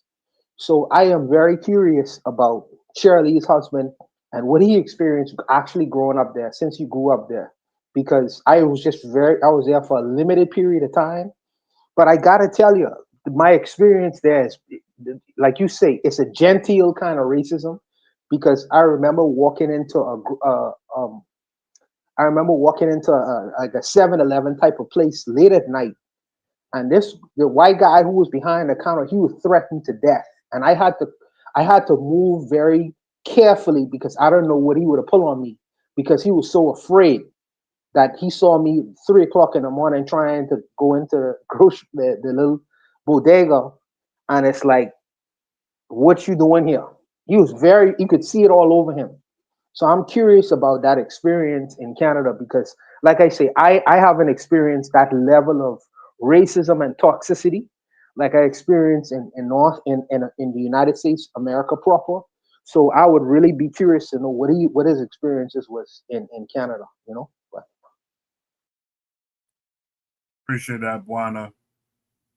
If there's no last thoughts on this prompt, let's move to Shooter Breeze topic number 3. By the way, shout out to Brother Bakari, who says peace and Black African power. Cheryl in the chat says, my husband says Black people don't like discussing race at all in Canada, I guess. With that said, Shooter Breeze topic number 3 says, do you know this is how Abibifoɔ Spirituality is treated in Barbados today? I hope I have that right. Abibifoɔ Spirituality is treated in Barbados today. This comes with a link that's going to take us to... Was Cheryl saying something? Oh, I was just saying Abibifoɔ. Abibifoɔ, thank you. Thank you very much. Yes, Abibifoɔ. This comes with a link that takes us to Instagram. This is a post by Roan Muhammad and Repair Campaign. He says, members of the Rastafarian Nyabingi Order from St. John, Barbados, spoke on a panel yesterday at the Confronting Codrington Conference. They discussed the need for reparatory justice in Barbados and the Caribbean to address the atrocities of slavery and colonization, especially for those of African-based religions like people of Rastafarian and spiritual Baptist faith who face racist persecution in Barbados and the Caribbean with no apology. So that's the setup for this. We'll listen. Where is it? We'll listen to it, and then we'll discuss. Many years, I worked in the hospitality sector. I gave a lot of strength and energy to what we would consider, let's be honest, the modern-day slave plantation, because we have managed to allow the slave masters to pass their generational wealth so far down the pipeline that we actually work to facilitate our slave masters to this day. So I personally believe, because I can only really speak from my personal experience, that the government of Barbados, although in a way sugarcoating the atrocity that has happened to African-based spiritualities, the reality of it is that you have a whole generation of young people who have skills and talents that they would love to bring forward to the table for the betterment of their community. But in the conversations, they're definitely not included, still ostracized, and there's still a very bad stigma when it comes towards the Rastafari culture, the spiritual Baptists, the Orishas. You still have to deal with a constant, what is the word? They don't have to say it out of their mouth, but you feel the oppression as soon as you walk in the door. So when I think about reparations, I think about the acknowledgement of what has happened, because I'm the type of person, I believe that if you do a heinous crime, you should apologize just as loud as you did the crime. And if you're going to acknowledge what has happened to Black people in the entirety, then I feel like this conversation is just fluff. So for many years, I worked in the hospitality sector. I gave a lot of strength and energy to what we would consider, let's be honest, the modern day slave plantation. because we have managed to allow the slave masters to pass their generational wealth so far down the pipeline that we actually work to facilitate our slave masters to this day. So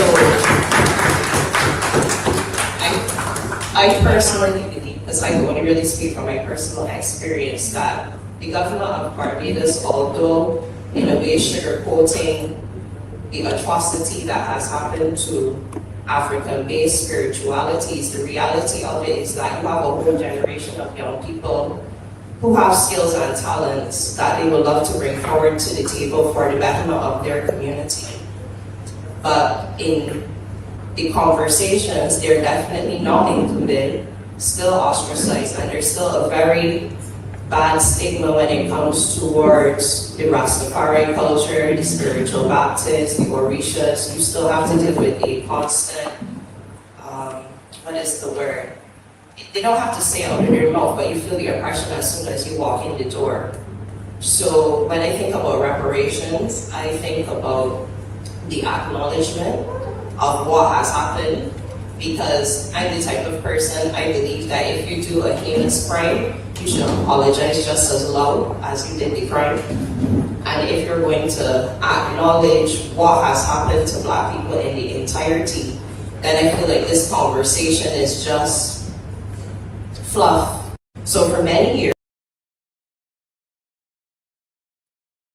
very interesting conversation being had. That's the Codrington Conference held in Barbados. It's a multidisciplinary conference, so they discussed many different things. One of the panels was reparations, and one set of the panelists was this group speaking on the spirituality systems, African spirituality systems in Barbados that was suppressed under slavery and the Caribbean version of Jim Crow laws and stuff like that. So it's a very interesting thing to bring up in this conference. I would really be interested in hearing about what else was discussed as it relates to this clip, etc. So if you have that out there, shoot that to me so we could follow up on this in the near future. Sister Cheryl, thank you for correcting me on the Abibifoɔ is the pronunciation of the spirituality. What are your thoughts on what you just saw? Yeah, the reparations conversation, is there repairing that needs to be done? Of course. In any settler colony, there should be reparations, but I mean, I don't know how I feel about asking my enemy to repair me, because I know, like, war tactics, 101, if you ask for something from your enemy, you better expect that they're going to ask for something back from you. It doesn't make sense, but that's what conquering nations do. And so I'm just a little confused about, like, is she serious about this, or is it just a conversation that they just bring it up because it's like been a huge topic of discussion in the States? I just don't know where the reparations conversation, where they expect it to go, and who they expect them to pay. Like, who do they expect? Which of the colonizers do they expect to pay this? Is it money? It sounded like she wasn't asking for money. It sounded like she was just asking for an apology. It's very unclear. It just sounds like a conversation that they're just having just for conversation's sake. So I'm really confused about it. It's good. I guess it's good that they bring it to the table, but at the end of the day, what are we really talking about?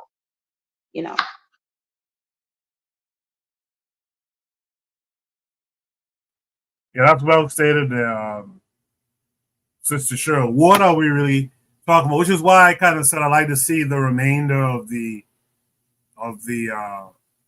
moment and what else was discussed around this conversation. You asked a very interesting question. That at the end of the day, I imagine is mostly reparations from Britain, because there was religious persecution after slavery in places like Barbados against folks like the Rastafarians and the spiritual Baptists and stuff like that, the Obeah, etc. I was gonna say, but that was all under the British. Then I remembered, no, some of our people took control of those countries, in the Caribbean in particular, after independence, and they continued the actions against the Rastafarians and the spiritual Baptists, the Obeah spiritualists, etc. So it's are they just asking for an apology from the Barbados Black-run government? I don't know. So it'd be interesting to see the fuller conversation. But with that said, let me hear from Jose. Jose would say. Yeah, I also have a big question mark.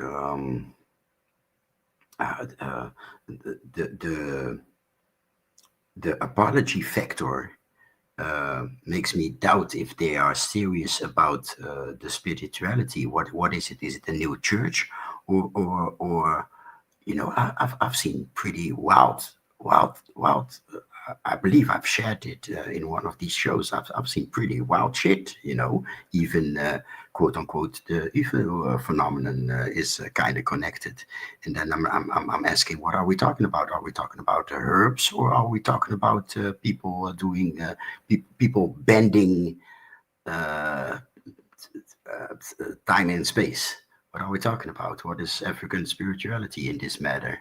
Are we bringing our thing into the European structure with this apology? I don't understand. Where are our people looking for our people? To be honest, or maybe you can tell, I'm a bit confused. And for a second I thought you had a good point. Are we asking for these apologies as a means of permission, as a means of being accepted into what these other folks got going on? Is that what that's a good one? Yeah, that's a good one. Yeah, the word permission. Yeah, thank you. That's yeah. Bullseye. We want our parking place in the white parking lot. I don't know. I don't know. I'm confused. Where are we looking for us? Literally, where are we looking at the door or the law structure from this white man? Thank you. Yeah, so KW7 in the chat says reparations is hidden behind a bloodshed paywall. Absolutely.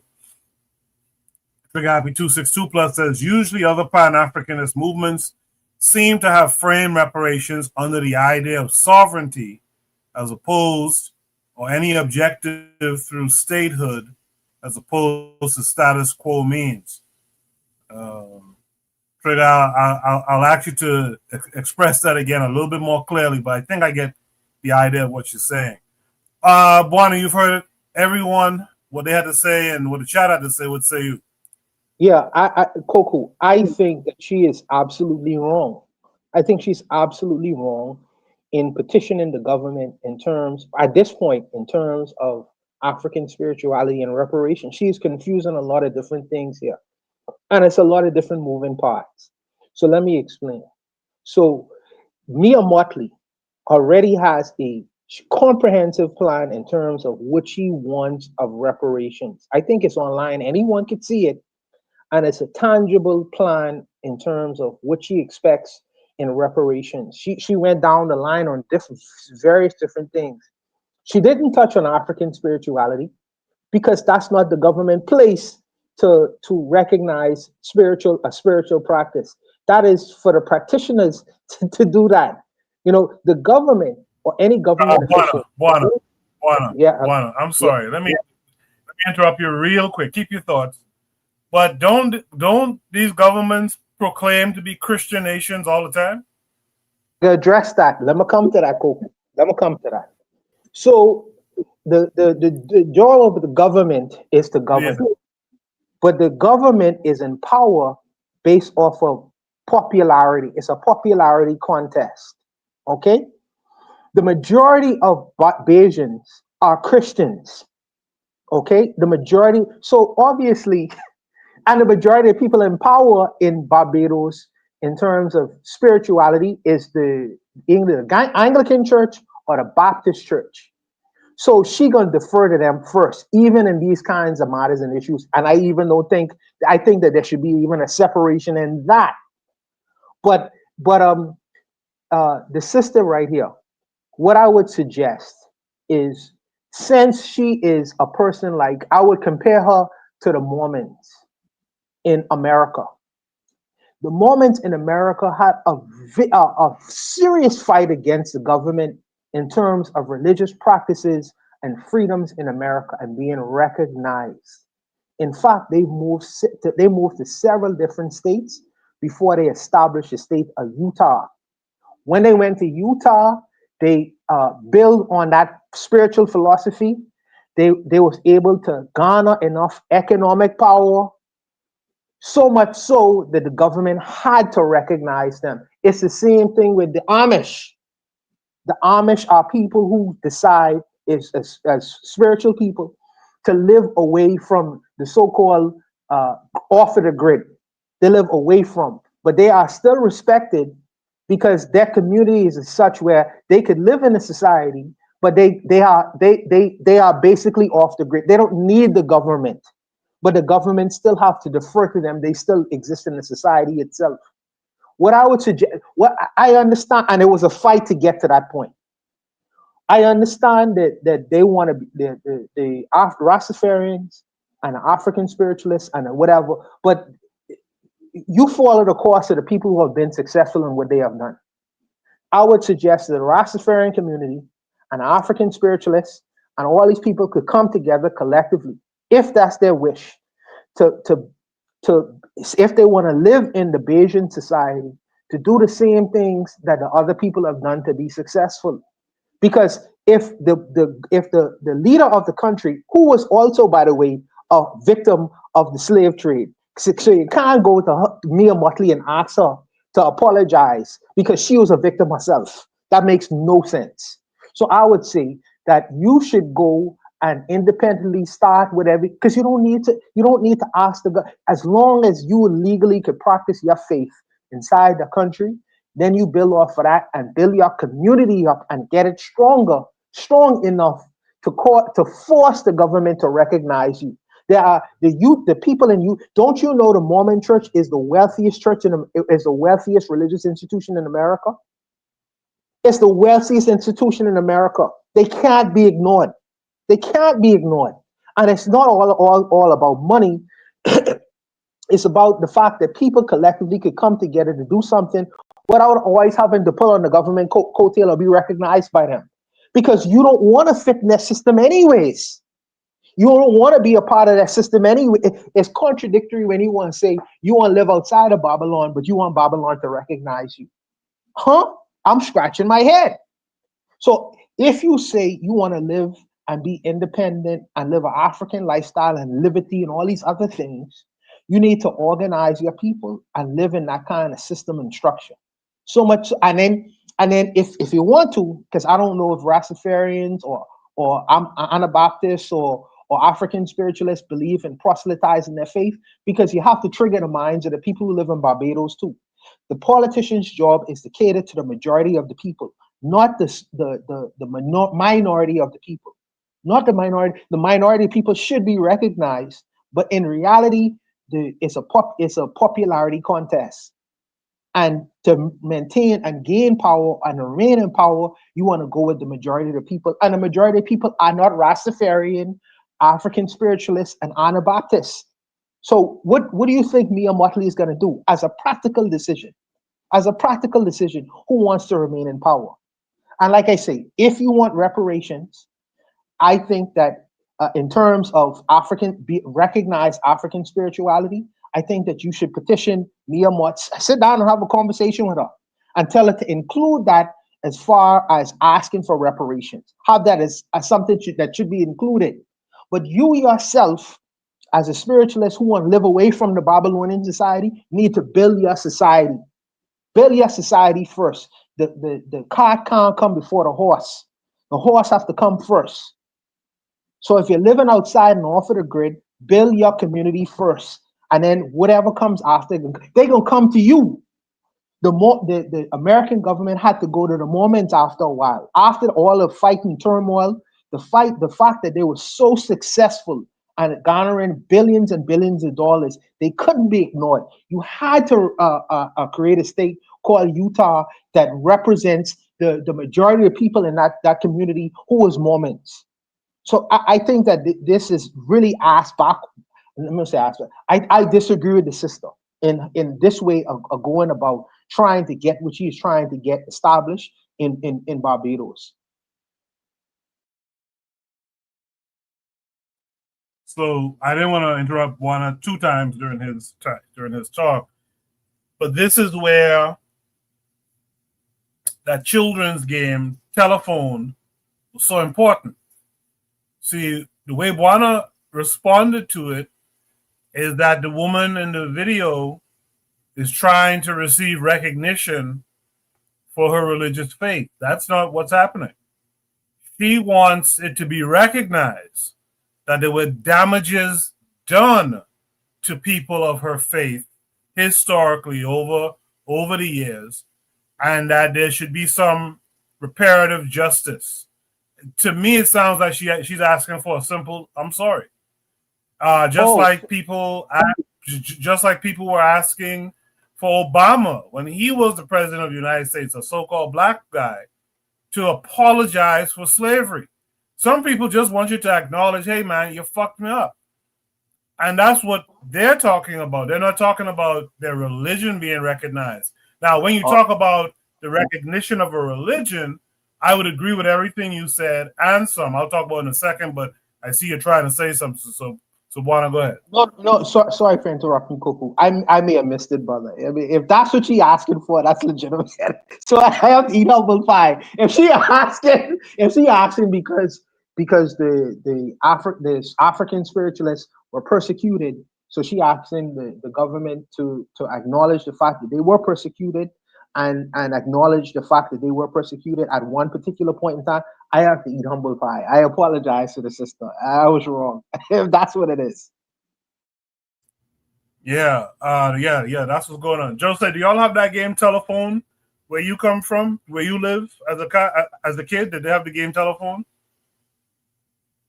No, and I'm wondering what it is since you mentioned it. Yeah, so because I mentioned it, and I realized that you might not be familiar. So telephone was a kid's game where, let's say you have a line of 20 children. You start at the first kid and you whisper something in their ear. Okay. You know, okay, the lion rings the bell. Then he or she passes it on. Yeah. I know. We did it in at school in social class about propaganda. Yeah, by the time the message gets through a couple of hands, it changes, right? Yes. Yeah, so that's why I wanted to make sure that it was understood. That's not what she wasn't asking for, to be recognized as a group. Although, let me just speak to that for a second. What Buana is saying, especially in the Caribbean, that's why I see it really works. You can't just run to the government or assume the government is going to handle whatever. What tends to happen, and I do think there's an opportunity there if you could wrangle it together. What tends to happen is the people do a thing, and once the people make a thing or make it popular, then the government and at the very least, you as the people have the opportunity to go to government and say, "Hey, man, this is what we doing out here. If you ain't supporting what we doing, then we don't need you. We'll support the next group that's going to support what we're doing. And I think that's the thing that, for whatever the reason, the way the Caribbean is kind of set up, these different nations in the Caribbean, that's a thing that could kind of work. If you could get down there and propagandize a certain thought, let's say it's African-centered education, and you could get the people to be talking about it, to be actually doing it in their, out their houses and this, that, and the other, to the point where you could now strong arm that government. You better go along and get along. That's how the Caribbean kind of works. I don't really see that here in the States as much, but that happens in the Caribbean. Just to speak to that for a second. Is there any other thoughts here on this topic? Real quick, I see Ditso joined us. Ditso, how are you this week? Been doing well. Thank you so much for having me once again. Caught my attention, this whole conversation, especially particularly talking about the Caribbean. I'm going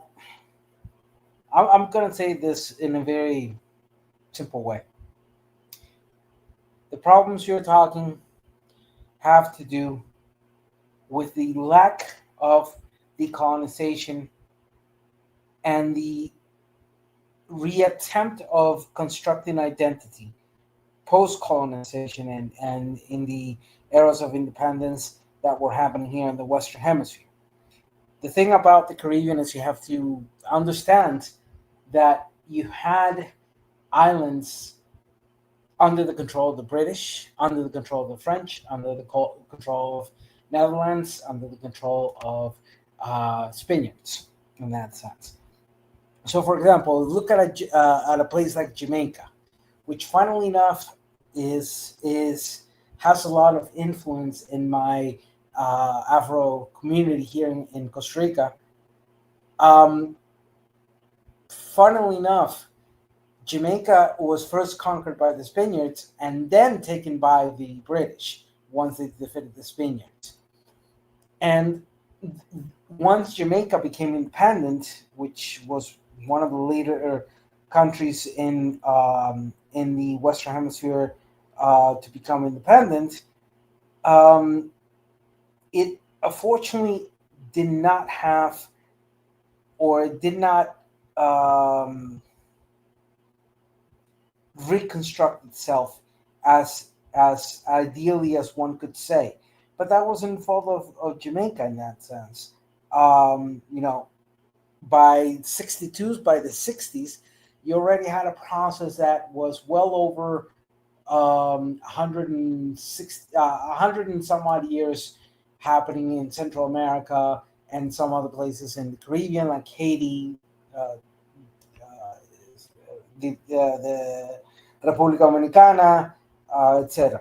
And you already had the colonial control of the United States in Puerto Rico.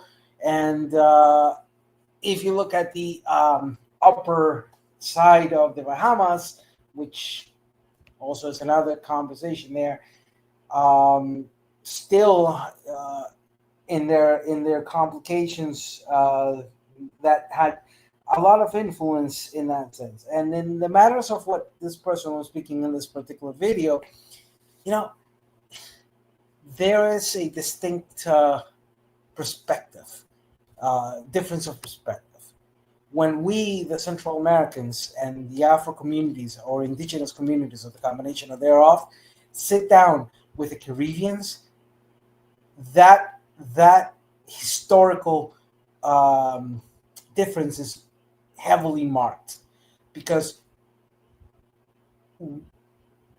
at the same time of that clear distinction that we make of the historical difference, which I spoke on before, the difference of how our independences became, how we constructed nations, etc. The other factor which is there is the fact that we as people have pressured our own governments to, via the official ways, remind Europe, hey, you owe us reparations. And we've taken that step through the CARICOM and through the mainly through the CARICOM, in that sense. So at the end, what it's funnily enough is the Anglo-speaking Black section of the Western Hemisphere, their exceptionalism and their self-centered arrogance has avoided them to sit down and realize that they could work with us in that manner to pressure and continue pressuring the historical reparations of Europe. But of course, that's just one way of getting shit done. It's not like United States. Just last year, May, there was a Inter-American Afro Community conference in Georgia with Colombians and United States.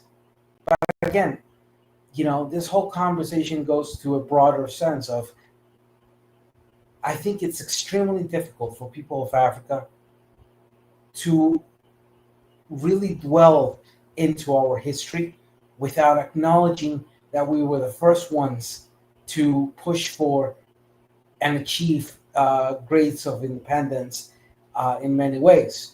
Some more tardy than others, but at the end, by the time Africa, the majority of Africa, excepting perhaps Libya, that became independent in 1848, and another country in which escapes my mind right now, but the majority, or 90% of Africa, became independent post-World War.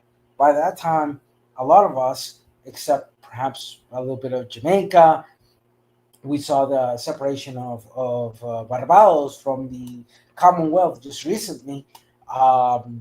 They decided to separate, which sent massive shockwaves throughout countries like Jamaica, Canada, and other islands in the Caribbean that are still part of that Commonwealth. So at the end, I think that the most important thing is to sit back for a moment and understand our history, and the problem, the good, the bad, and the ugly of that particular history that is still is ongoing, but without doubt, it will tells us in that sense. And one really interesting part of Barbados is that half of the population of 240,000 people approximately that live in Barbados, half of that population is irreligious. They do not have, nor do they identify with any sort of religious, be it official, institutional, or unofficial and non-institutional religious organization.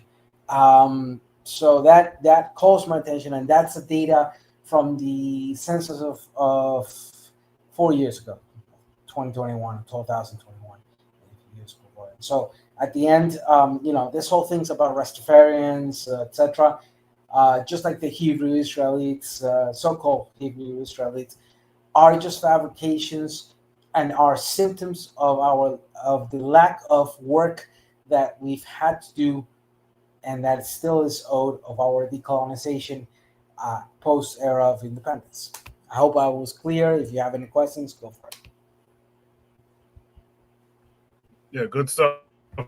So Trigger said Barbados. Yeah, Barbados is considered a secular country where, unlike my country tells you straight up, we are a Christian nation. Barbados doesn't do that, but we know, like Juan outlined, most of the people in Barbados are Christian and Anglican, and of the Anglican variety, like I grew up under as well. So now that we're talking about that, real quickly, if I may, can you tell me in the last 200 years, here in the Western Hemisphere, I'm just talking about here from Argentina up to Canada plus the Caribbean, 35 nations. Which of those nations have not stated that they're not a Christian nation?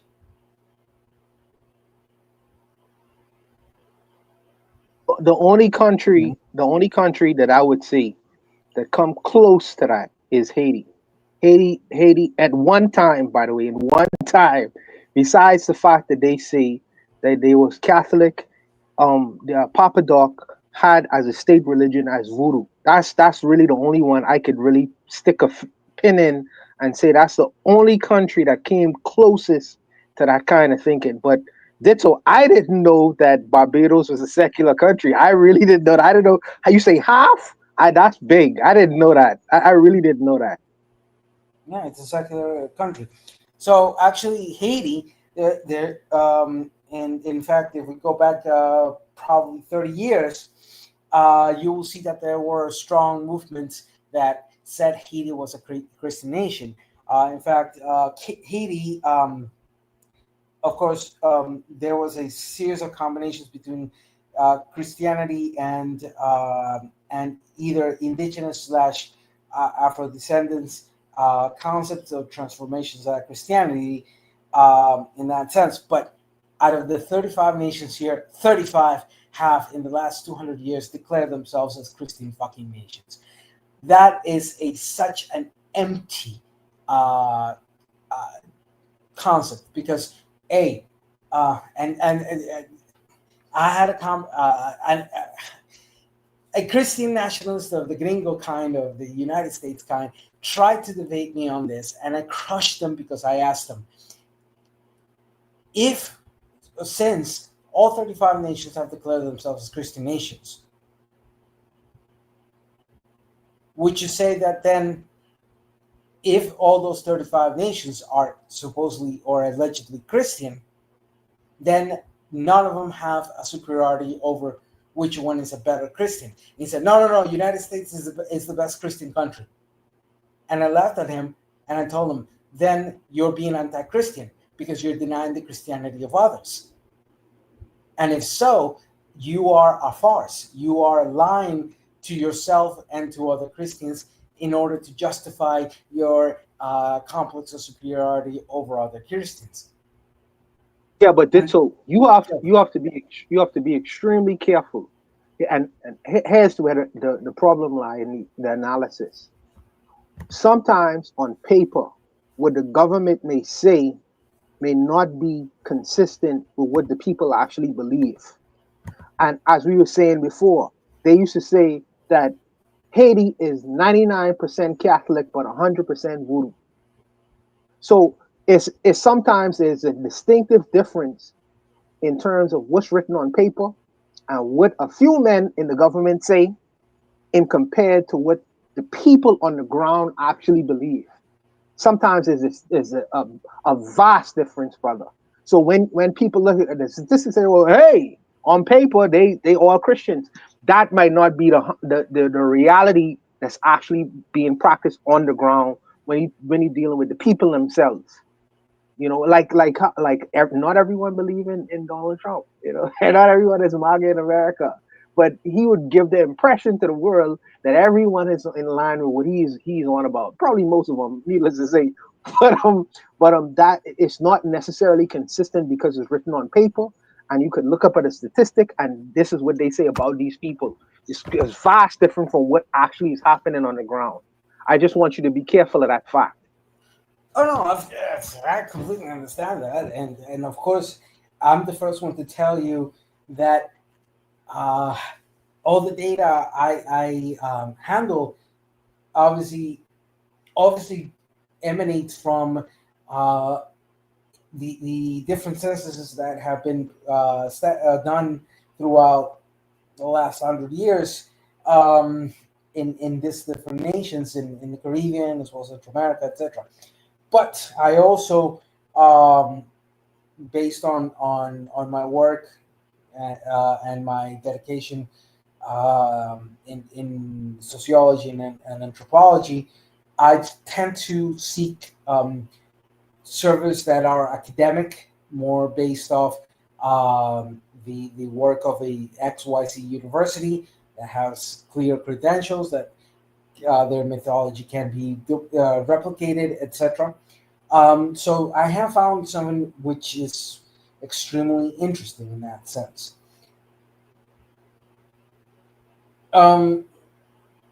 There's no doubt that people will lie or refrain from the official census type of investigation, but a non-census, non-governmental survey or approach tends to have a better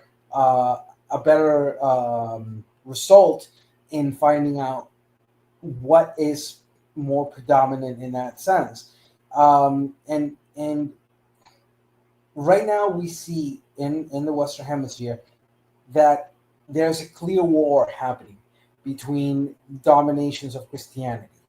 The evangelicals have slowly but very surely throughout, well, Mexico, great parts of Caribbean, as well as South America, have displaced the Catholics. Because let's face it, evangelicals consider the Catholics a fake religion. This has, in the last 30, 40 years, have changed the demographics in many countries. But the Catholics are fighting back. They're expelling the evangelicals. And then the other series of dominations, like, for example, the Witness of Jehovah, Mormons, so on and so on, have fewer or lesser representation because of that particular war that is internally happening in Christianity. And another thing I have found, I don't know if you were aware of what happened in Brazil. There was this famous singer. She's from one of the dominations, the Candomblé domination, which is a combination of Afro-Brazilian with Christianity. And she was singing her song about Candomblé, whatever. And the Catholics and the evangelicals started attacking her because she was professing a heretic type of expression of Christianity. And her answer, I consider her, even though I consider all that bullshit and I'm an atheist, I don't give a damn about religion, but her answer, I did find it very enlightening, because she turned around and she said, your Christianity is the Christianity of invasion. You forced Christianity in all these lands, but we defeated Christianity of the European kind and any other kind when we readapted Christianity to our own necessities. Of course, it's bullshit, but at the end, it's an enlightening question, because Christianity is defeated by its own hubris of trying to impose themselves into everybody without realizing that it's such a weak religion that it can be adapted to the whim of anybody else. I don't know if that made any sense. No, you made perfect sense. No. I think that he made perfect sense. Beyonce, for the English-speaking crowd, also used symbolism of African symbolism in a lot of her performances as well, and she was attacked by a lot of Christian people, black Christian people, by the way, calling her devil because they don't understand. But I believe that but because she's an English-speaking world, she's attacked similar to the sister in Brazil. The same things are going on. There's always going to be a whitewashing of our religions. There's always going to be a whitewashing, unfortunately. But for the people who want to carry that line, like I say, I leave the holy man alone, because the holy man have a job to do, just like Ditto have a job to do as a pragmatist. So it is what it is. It is what it is, man. Yeah, I get where you're coming from. Yeah, my job is to remind people religion is BS. The best way of being free is as far as you can from any sort of religion, and that here in the Western Hemisphere, we defeated the Europeans regardless of their gods or our use of those gods because of colonialism. So at the end, my job is to remind everybody there's no Christian nations whatsoever.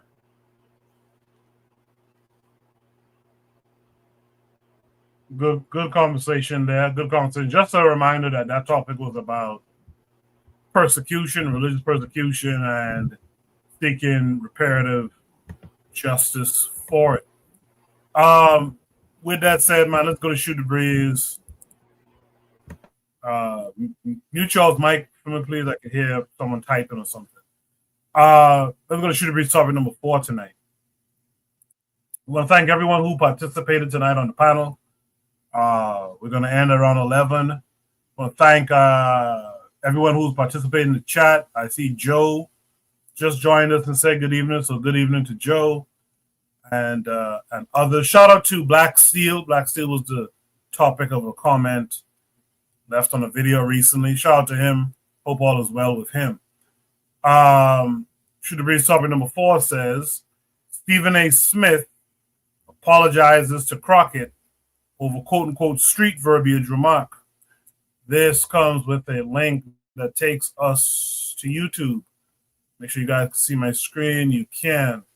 On YouTube, we'll watch this video from Dr. Rashad and Dr. Rashad Ricky, and then we'll, Richie, and then we'll discuss it. Do Stephen A. I know Stephen A. a little bit. It's just he's just saying things to be saying that. Here's the update. Stephen A. finally apologizes to Jasmine Crockett. Here's the first part of that apology. I wanted to take a moment because I saw something disturbing in regards to President Donald Trump and how he came at Representative Jasmine Crockett. And I wanted to take this opportunity to attack this issue as it pertained to me and Jasmine Crockett, because I personally have had an issue with how things have been misconstrued and misinterpreted. But at the end of the day, I have to own it. And that's what I'm going to do today. And so when somebody says to me, Stephen, rather than point to her and her verbiage and her language and how she talked about the president, what about how he talks? I have no problem with that.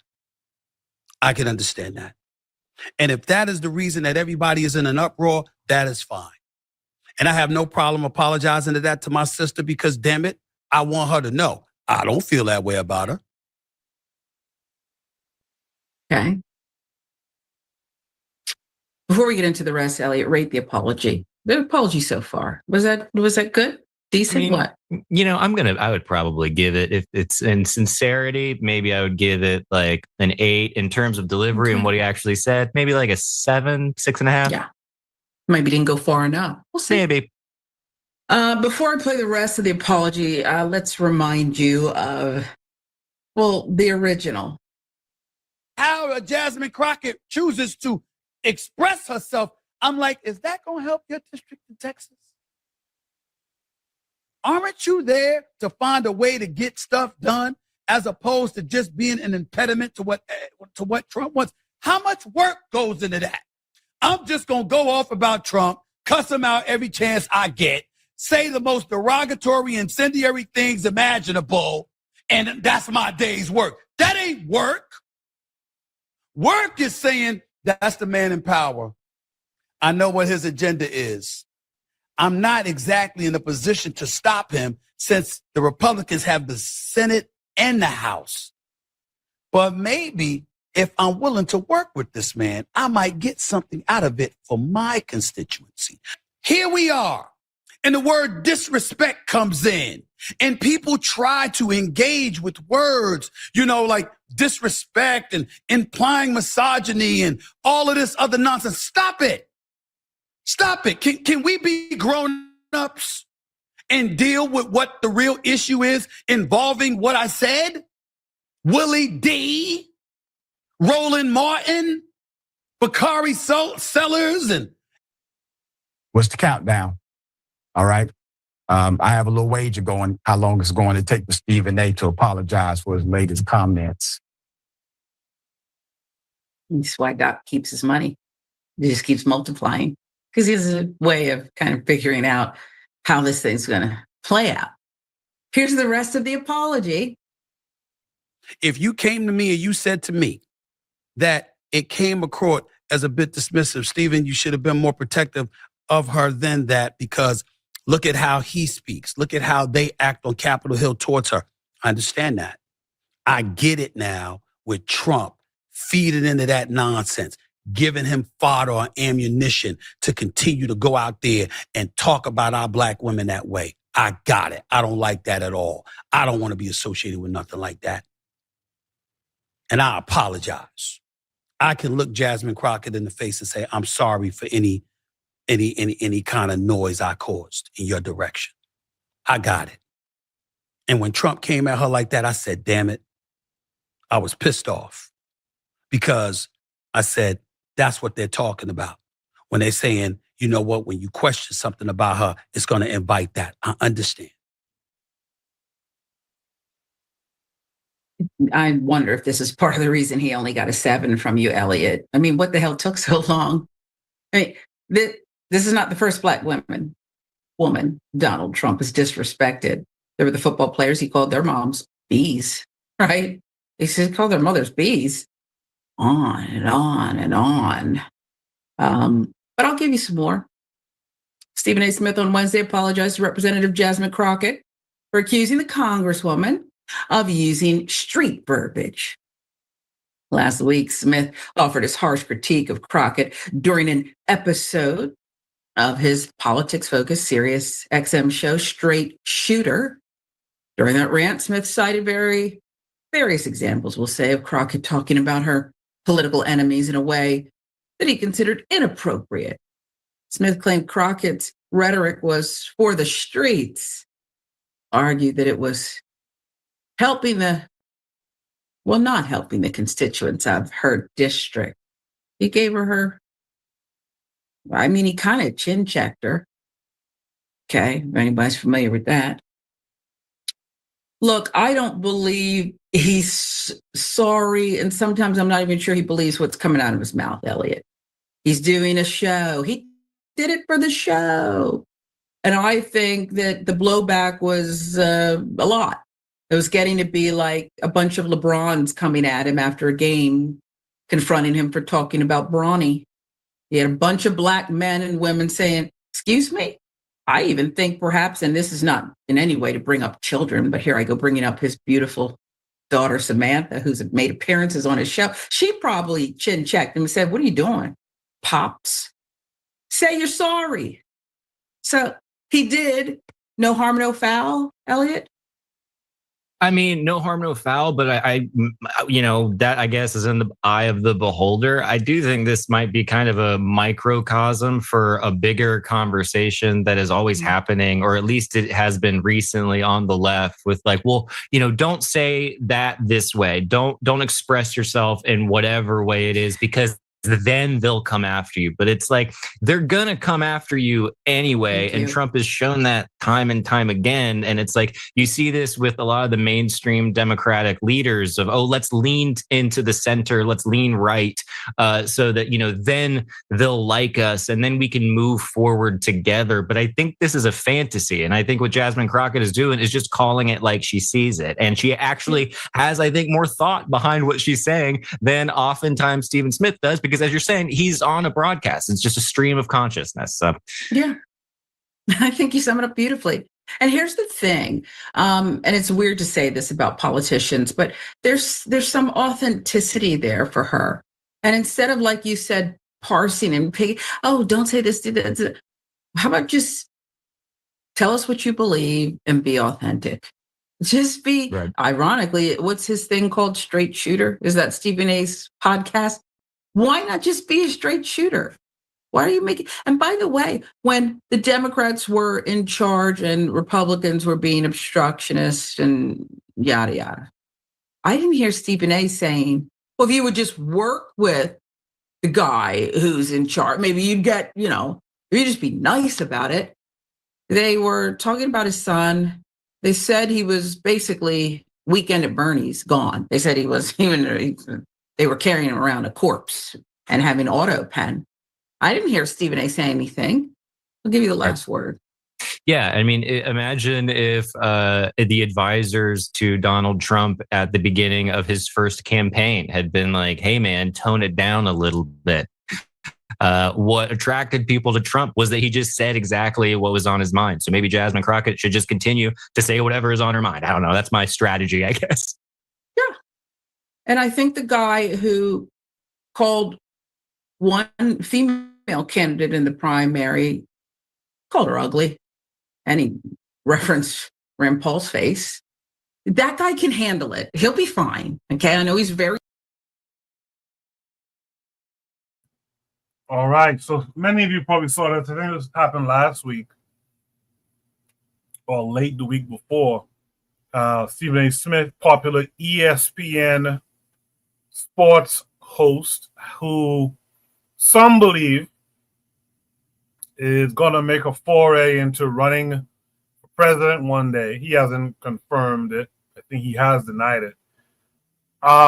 He's been showing up in more political discussions, especially as he expands his media empire that he's clearly building.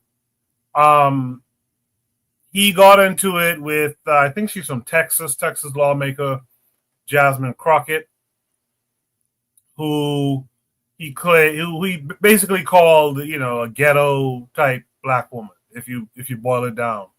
So he had to come back and apologize, and that segment was about the apology with a little bit of, the initial insult. But was it really an apology, though? That's one of the things I'm curious to hear from my my panelists. Let me shake it up. Let me start with Buana on this one. Buana, what say you? Yes, cool. I used to try to keep my toe out of American politics because you get a heavy criticism when you delve into these things. But now I'm not gonna do that. I'm gonna speak it like it is. But first of all, let me say this. It is very irritating in terms of a discussion between a black man and a black woman, and whether he apologized to her or not, where this black woman deferred to this white man to say, you think he apologized? You think that was good enough? To me, that is cringeworthy. That is cringe. Why is he in the discussion? This has to do with the relationship with one black man calling a black woman something, and then a black news podcaster mentions something about it. Why is this man being deferred to? Why is this white guy being deferred to? To check and see that, to me, this is plantation politics 101. I don't like that. I don't particularly like that, but I'll leave that alone for now. As far as the discussion between the two people, I know that Stephen A. is an opportunist. So is Jasmine Crockett as a politician. They sit on different sides of the aisle, but they come from a perspective where they trying to get the best opportunity for themselves as possible. Stephen Smith is a businessman, a newscaster, making $100 million. Jasmine Crockett is a wealthy woman. Whatever criticisms are levied across the board, one person apologized or whatever. As far as Brother Bakari say, the lunatic in office, the thing is, Stephen A. Smith made a criticism of Jasmine Crockett, but the lunatic in office is taking literal AI and shitting on the American public. Literally, he's shitting on the American public. He calls people low IQ. He calls people all various different names. So I understand that Stephen A. is something what you would call to be an accommodationist. So because a person is sitting in a particular seat, we should give him deference. Because he's the prime minister, because he's the president, we should respect the seat itself. This is old school politics 101. But the reality is, if you understand what America is about the freedom and the liberty to speak freely. There are no kings. So if someone is doing something that is going against what the Constitution, which is fundamental to American politics, is, you should have a right to say something about that. If someone is taking even if he's the president, if someone is taking the Constitution and wiping his ass with it, Jasmine Crockett by trade is a lawyer. These things offend her. And then the president gets personal with people who is critical of him. He have a childish mentality. So she is just responding in kind to him. And in watching that, an old school accommodationist, because Stephen A. Smith is from that old school, he can say, don't talk to the man like that. The man is the president. Give him deference. I see the same thing in the Bahamas. But we don't have the same kind of constitution. She has a right to speak out in a way and in a manner that the president is speaking out against her. But I really think that it's cringeworthy to have, as a judge or a decider in the whole matter, deferring to the white person. To me, I really don't get that. I think that they should have a black person in the room to see whether his apologies was sincere or not. I don't think that he should be a decider of that whatsoever. Why is he in that conversation? Why is he in that conversation? Why are you deferring to him whether the apology should be taken seriously or not? I don't like that at all. I don't like that at all. You know, as far as the apology itself, well, you have to ask Jasmine Crockett whether she accepts his apology or not. You know, whether she sees his apology is credible or not. You know, it's people make mistakes. And you can't judge the sincerity of a man when he publicly goes out there and say, I'm sorry for saying the things that I said. Who are you to determine whether he was sincere or not? He could be 100% sincere. The problem I'm having sometimes is I'm standing away from the discussion because I'm not an American voter. I don't have a dog in the fight, but I stand at a distance. And I'm saying, as Black people who are both taxpayers, they have the right to be represented politically how they see fit. If a person is conservative, they have a right to be conservative as an American taxpayer. And so does a person on the other end. But we get into these things and name calling and whatever. They have reasons for why they vote the way they do. They have a right to do that if you want to live in an American society. But as this person to be the judge, the ultimate judge of what is right and what is acceptable, to me, that is absolutely cringeworthy. Absolutely cringeworthy. In terms of us, quote unquote, street verbiage, I understand where he's coming from when he says that. I understand. Jasmine Crockett is a well-educated woman who went to law school, but it seems when she is politicking, she speaks in a language of the people she's representing. That's intelligent behavior. Everyone does that.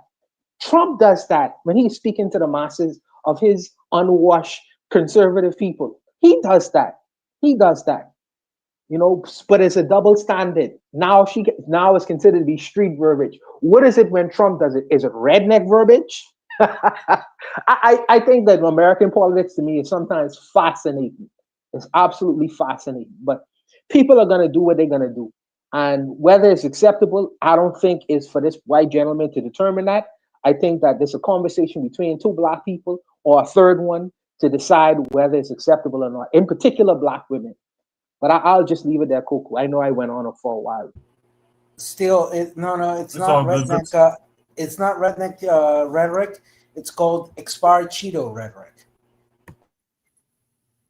Well, so since you're speaking up, you might as well give us your thoughts on the topic. Yeah. Come on, I thought that was at least gonna make somebody laugh. Trump's expired Cheeto rhetoric. But anyhow, I'm going to put this simple. Stephen Smith is just another loudmouth with a microphone who is tipping its toes in politics. As a political commentator, he better stick with sports. At least in sports, he had a better understanding of what the hell is going on. So, you know, Jasmine Crockett is one of those politicians which I've kept an eye on, and it's interesting since her abrupt entering into the political United States political world. You know, I really enjoyed her interaction with with Marjorie Taylor Greene in the Congress after Marjorie Taylor Greene told her, I think your fake eyelashes are making you read wrong or something like that line. Of course, she complained and she said, well, this is a personal attack. The House committee said, no, it's not a personal attack. So she said, okay, so let me be clear. If somebody talks about the, butch-built, beach body, butch-built, ugly son of a gun, whatever person, that is not considered a personal attack. And she was obviously referring to Marjorie Taylor Greene, and that cracked me up. But anyhow, the problem is that, let's be honest. Look at what just happened with Canada 2 days ago. Doug Ford, the governor of Ontario, runs a series of a commercial in the World Series. And this commercial was using the words of Ronald Reagan against Donald Trump regarding tariffs. And what did Mr. Cheeto Breath did do? He basically got, hurt on his feelings and ended the trade talks that that Carney and himself were trying to do for Canada in that sense. But so Jasmine Crockett is responding to that.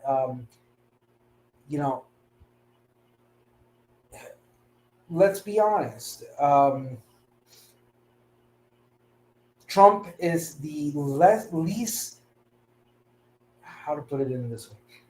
Trump is the least capable individual for talking.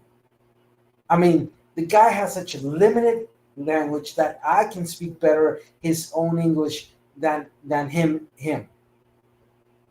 And to be sincere, his limited linguistics capability is hell. A kid learning to speak can give a better speech than him. And of course, all he does is, act like a kid whose only resolution is to insult everybody, but then gets pissed off and demands respect when he gets his up and comings of getting his ass insulted.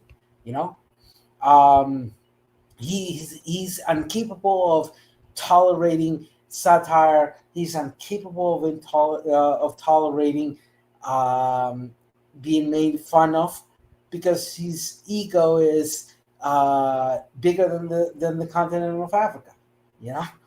And at the end, this whole thing with Stephen A. Only demonstrates that some people have no fucking clue what the hell they're saying, nor what they are demanding, nor are they capable of reading the room, as they say. And in this case, I'm just going to say the good old Latin American proverb that says, por la boca muere el pez, by the mouth dies the fish. And with that, I conclude. Appreciate that, dude. So let me hear from Jose next. Jose, Stephen A. Smith apologizes to Crockett, Jasmine Crockett, over street verbiage remark. What say you? I was wondering who Dude was. I'm out of even Dutch media for at least 2 decades. So even here, I don't recognize who is who. The sports people, they come and go fast. So I see faces that I don't recognize. And in the politics, I also wonder, who is this guy? Who's this gal? And the American politics is even worse. So I was watching Dude on social media, snippets and cuts, and wondering who is Dude. But he's a sports reporter, and he's building a media empire. I was dozing off in thoughts because I couldn't. I'm sorry, I couldn't keep my attention on the subject because to me it comes across like gossip. Like you know, like 20, 30 years ago, these type of things happened between entertainers, you know, and now it's politicians. But I was dozing off in other thoughts. I thought, okay, so a sports reporter can build a media empire, so much so that he is at least suspected to go into politics. And I find that amazing. I wanted to throw that thought in the mix of how that works, how familiar faces in media can become governors of California, and people expect him to be that hero. And now this guy, his audience is sports, and I'm guessing that's a lot of just like here, you know, hooligans. It's hooligans that go against Antifa. So I guess his audience is kind of right wing, and so yeah, nowadays you can count clicks. You know, you have Google Analytics and that type of stuff. So you can see what type of people come to your website, and then you can think of. You know, you can anticipate of what am I going to do? Am I going to sell T-shirts, shoes, or am I going to into politics? And yeah, that was my that was what I got from the video. I just wanted to throw that in the mix because the celebrity beef, as I said, comes across like gossip. Gossip between celebrities 30 years ago, but I wanted to throw in the thought of how a big economy creates dangerous enterprises, dangerous personalities, or maybe the personalities are not dangerous, but you know, yeah, you can get gaslit if your audience is 300. You can gaslight your, not gaslight, no, gas up. You can gas up yourself when your audience is 330 millions instead of just like 30 millions in your state or country. Yeah. I hope my babble came across. Thank you. Appreciate that, Jose. Last but not least, Cheryl, you've heard everything everyone else had to say. Not too much conversation from the chat. I don't know why, but what say you to Stephen A. Smith's apologizing to Jasmine Crockett? I mean, like I know of Stephen A. Smith. I've heard a lot of his commentary when it comes to Black people, you know, and people he don't agree with, or if a Black person says something to a white person and he doesn't like that, and if it sounds like they're, you know, talking back, you know, here he comes, you know. I'm not saying like he's a. I mean, I pretty much disagree with what everybody said about Stephen A. Smith. And also, I don't believe Jasmine Crockett, because people are worried about if the apology is sincere or not. I'm sure Jasmine Crockett doesn't care. I'm sure she's going about her day. Like, because Stephen A. Smith is notorious for saying crazy stuff about Black people in general. Like sometimes he's right. A lot of the times you're like, he's like, what? Like he's hit or miss. So I mean, this doesn't shock me. And I don't honestly care if his apology was genuine or not. That's irrelevant. He's just a clown. Like he's entertainment, you know? So.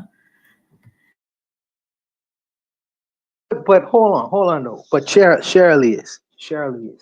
The beauty of America is the fact that someone who is an actor could become president one day. You know, someone who was on The Apprentice could become president one day. Someone like Stephen Smith could become president one day. The people worship Americans seem to be, now you could correct me if I'm wrong, they seem to worship celebrity. So if you could put yourself in that position, you kind of like have God status. You know, it's like I could be president of the United States. You could be witnessing the president of the United States, but on a different tone, on a different note. I understand that. No, and you could correct me if I'm wrong, but but on a different note, right? Yeah. On a different note, right? The man did apologize to what he to his statements against the sister. He did apologize, right? Rightfully so. And I say, well, I don't give a damn if he apologizes or not. But I mean, he apologized. I mean, what you want the man to do? What you want to do, you know? Because did he apologize to her, or is he just apologizing to social media? Because that's why I said he apologized publicly, and he apologized publicly. He didn't apologize to her, so she don't. I'm just saying, it's like whatever. It'll blow over next week. Like he's just doing it. I think he's just doing it to save face. Whatever. I mean, it just sounds bad when Trump is saying something bad about Jasmine Crockett, and here he come like the Sambo behind him, saying something bad too. That's what it sounded like. He probably replayed himself and heard how crazy he sounded, and he felt bad because he's starting to sound like the bull from Django. It started to sound like you know, that guy from what's his name? Steven. Yeah, that's how he started to sound. He felt bad. So he started backpedaling because he didn't want to say something negative about a black woman after a white man said something negative about a black woman. Because it's not a good look. That's why he did it. So yes, I hear that. But let me ask you a question.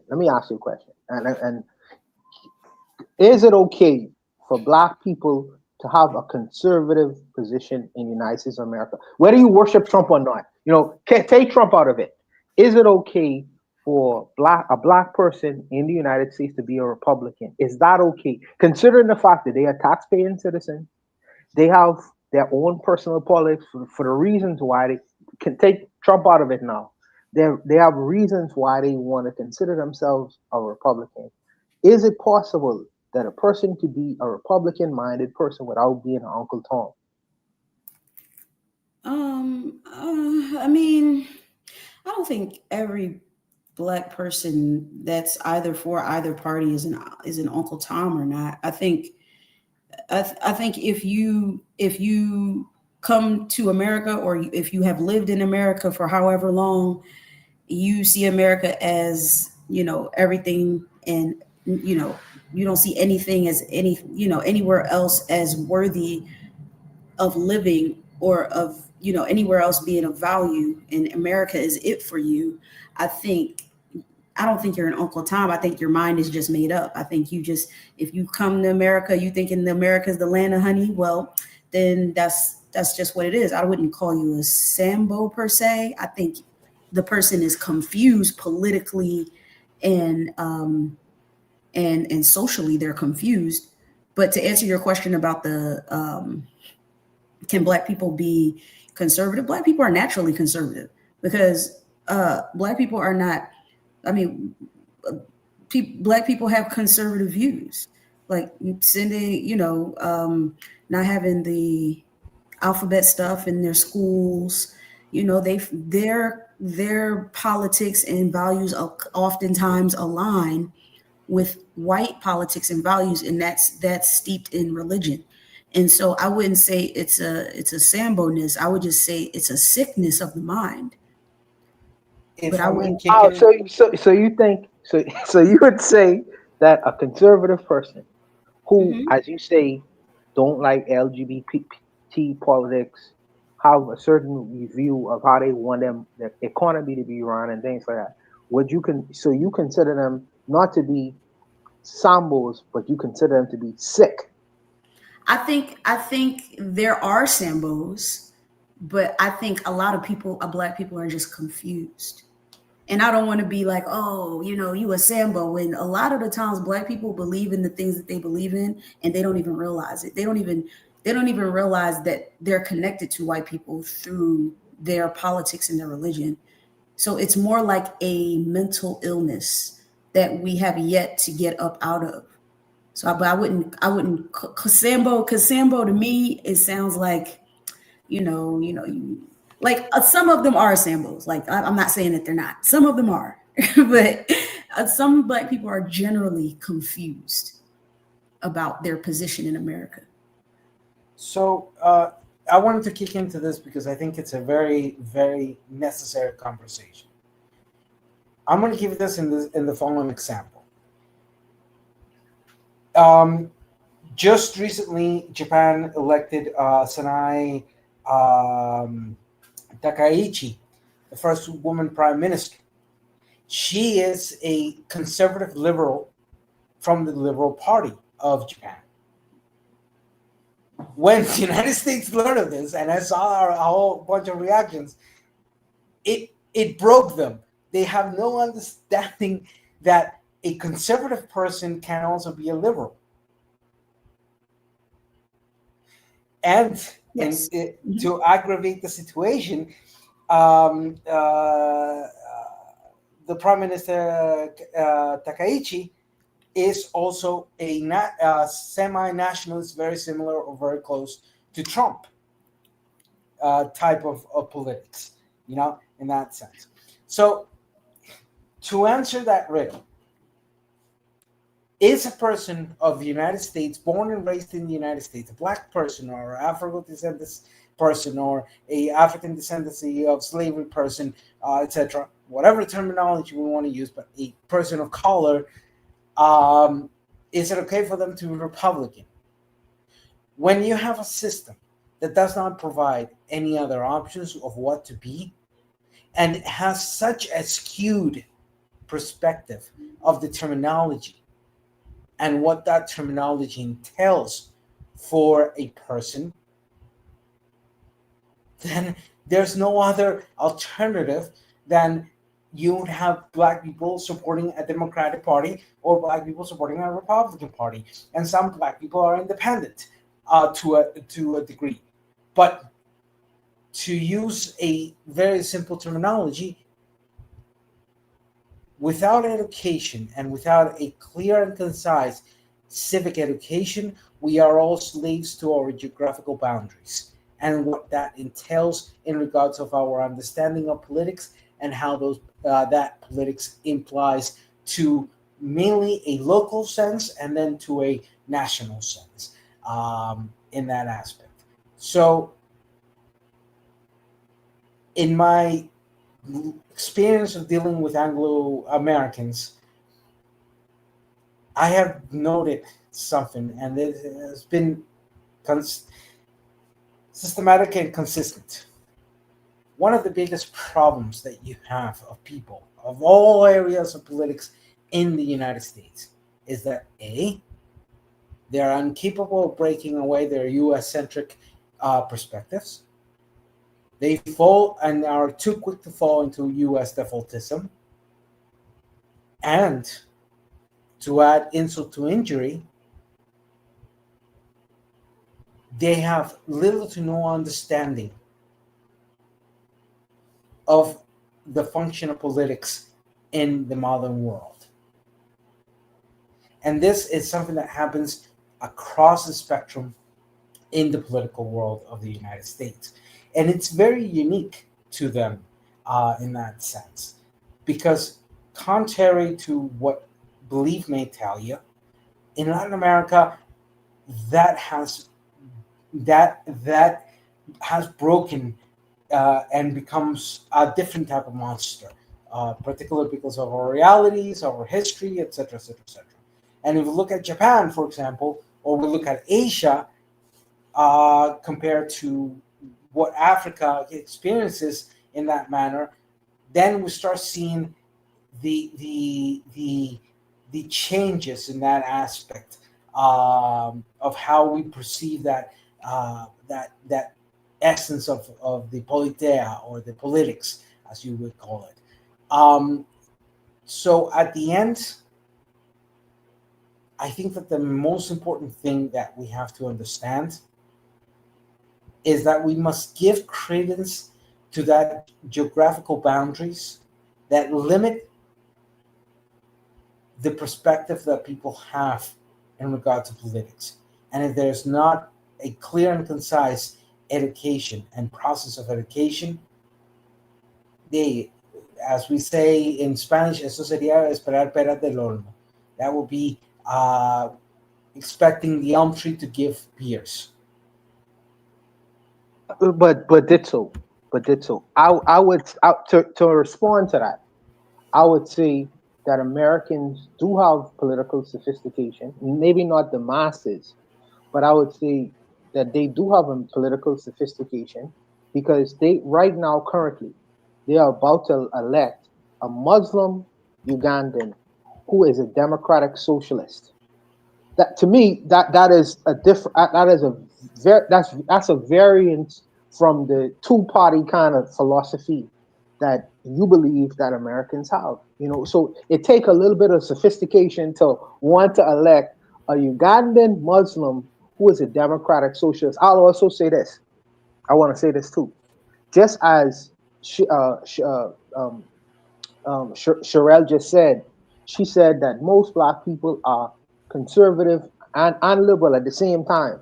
They may be conservative as far as socially, but as far as economically, they may be a little bit more liberal. They believe that it's okay to spend money rather than keep it lock up somewhere in a bank account. Everybody don't think that way. Some people who are liberal-minded, economically, they're very conservative. So there is a sophistication that exists within America, but I think that sometimes the media will show you people who may not necessarily be that way. So that's what I believe. I don't know if Shirley's has something to add to that, but I think that I got something to add. Yeah. So this idea that Black people in the United States are not politically knowledgeable, I can see what you mean by that, but you see the same thing in the United States that you see in any other country, especially if it's a settler colonial country where they've had Christian education their entire lives. None of them really understand politics and what they're really doing. That's one of the things that connects us. We're connected in confusion. Okay, ain't nowhere else where there's a bunch of Black people where more Black people are more politically minded than the others, because the thing that's holding them back is religion and who they socialize with, more who they socialize with in the United States. Because of Black people's proximity to whiteness, we tend to have, and in the UK and places like Canada, we have more proximity to whiteness. So it may seem socially that we don't understand certain things, but when it comes to religion, these other countries, man, they got us beat, man. They are. If you ever go to some of these other places, like it's confusion by another name. It's no one place that's more confused than any other when it comes to Black people. We're all confused in different ways, and it all stems from white religions and not practice in the demonization of African thought and African spiritual systems. I just wanted to mention something quickly in that sense and address 2 points. One, in regards of Mamdani, he's an interesting story because, he was born in Uganda, but he moved to the United States in 5 years. In my own personal history, I have somewhat of a similar story because I was born in Costa Rica and I moved to the United States when I was 8-9 years old. Of course, the difference is that difference of 3 years marked a complete different route as to the how I adapted into the United States, how I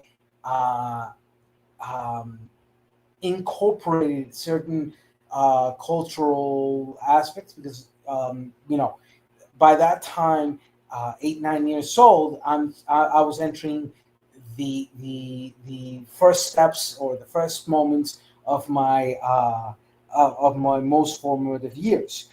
In the case of Mandani, he moved to, if I'm not incorrect, New York by the age of 5. So he started that process of that process of growing up, already having a better adaptability than what I could have had. Of course, that also depends on the parents, and that depends on the social surrounding that a person can have.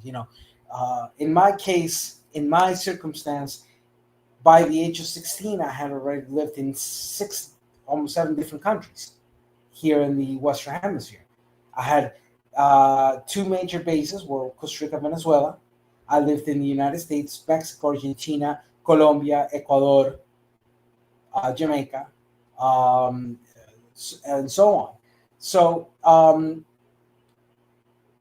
I can completely and utterly relate to that understanding of how adaptation versus assimilation happens in an individual. What are the boundaries between adaptation and assimilation, particularly on migrants, and how that impacts. Yeah, and how that impacts the psyche in many ways. To land the plane of giving that example, I guess that the major, not guess, that was just a turn of phrase. I'm going to put forward that being condemned to geographical boundaries tends to be the low bar of consideration. When we understand that in our different societies, especially modern day of today, we have a more further contact between each other that is continuously evolving in order to have broader perspectives. The criticism I provide in regards to U.S. politics, it's not an absolute. I can recognize that within a great majority, which, yes, we can call as politically illiterate, there are those that are not, that make the effort of breaking away that illiterate problem of the politics that we have. And if I make a comparison in regards to Latin America, the political illiterate in Latin America is also subjected because the illiterate politics of the United States migrates and is exported towards our area in one great part. And on the other part, our own internal problems of progressing into citizens that are far more aware and far more capable of understanding. But one advantage that we have is reality that we have to talk about in that context is that we have lived through, and especially in the last almost 80 years, a constant and systematic political upheaval that has forced us to step up our political game. It's so in internet parlance, line you're playing means let's wrap this up pretty soon. All right. Thank you for that, though. However, I know. Let's see what this brother here is this person here is trying to discuss. You already have one strike against you, so please don't make it 3. This is pan mulattoism. What do you want to add to this conversation? Yes, and I appreciate you having me back up, family. And I'll get right to it. It'll be so brief. The last speaker, I believe he's from a Latino background. His name is Ditso. He criticized U.S. Americans for centering ourselves as U.S. Americans. My question is, to him as a Latino, doesn't he understand that it would benefit Latinos if Latinos send their nations of origin, that will help them develop their nations of origin and uprise from a third world status, respectfully. Okay, so first, the term American is applied to 35 different nations from Canada No, I say down to U.S. I say U.S. American specifically. Okay, but so don't deflect. Remember the question. Yes, but first, let me address that point. So you, me, born in Costa Rica, as you born in the United States, we're both equally American.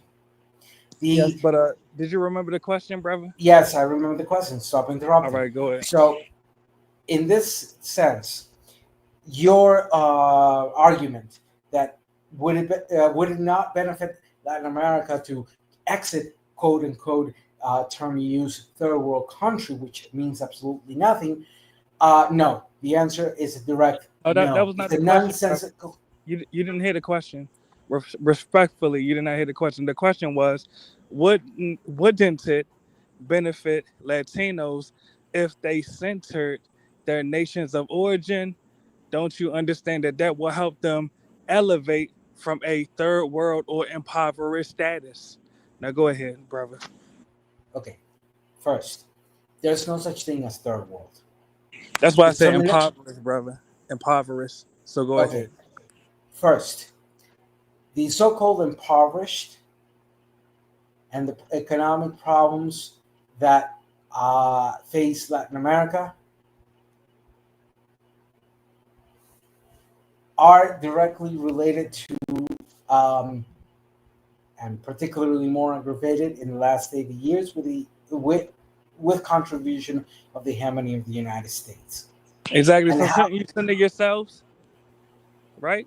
Second, you send it yourselves to fix the country up? For example, if we look at the coverage of electricity in Central America, with high concentrations of countries like Costa Rica, Nicaragua, and others, even if Nicaragua has all the problems that it has.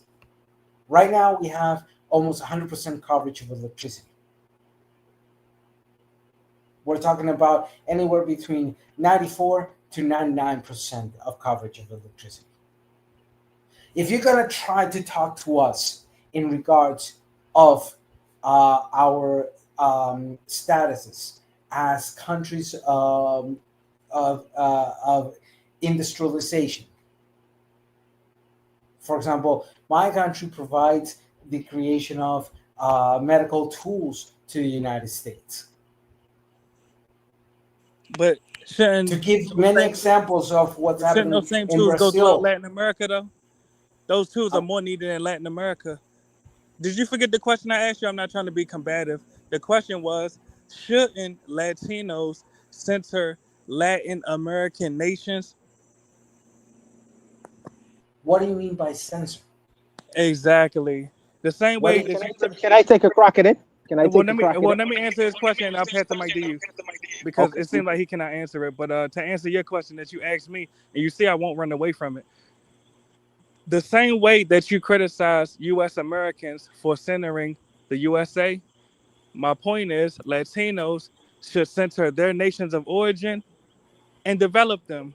Or in other words, that way you cannot blame the U.S. for allegedly destabilizing you because you have centered yourselves and have developed a defense against the USA. You cannot criticize the U.S. for sending U.S. citizens to your country and buying up all the real estate because you would be buying that real estate yourselves instead of fleeing to the U.S. But to the second brother that wanted to answer, go ahead. Oh, hold on. I this.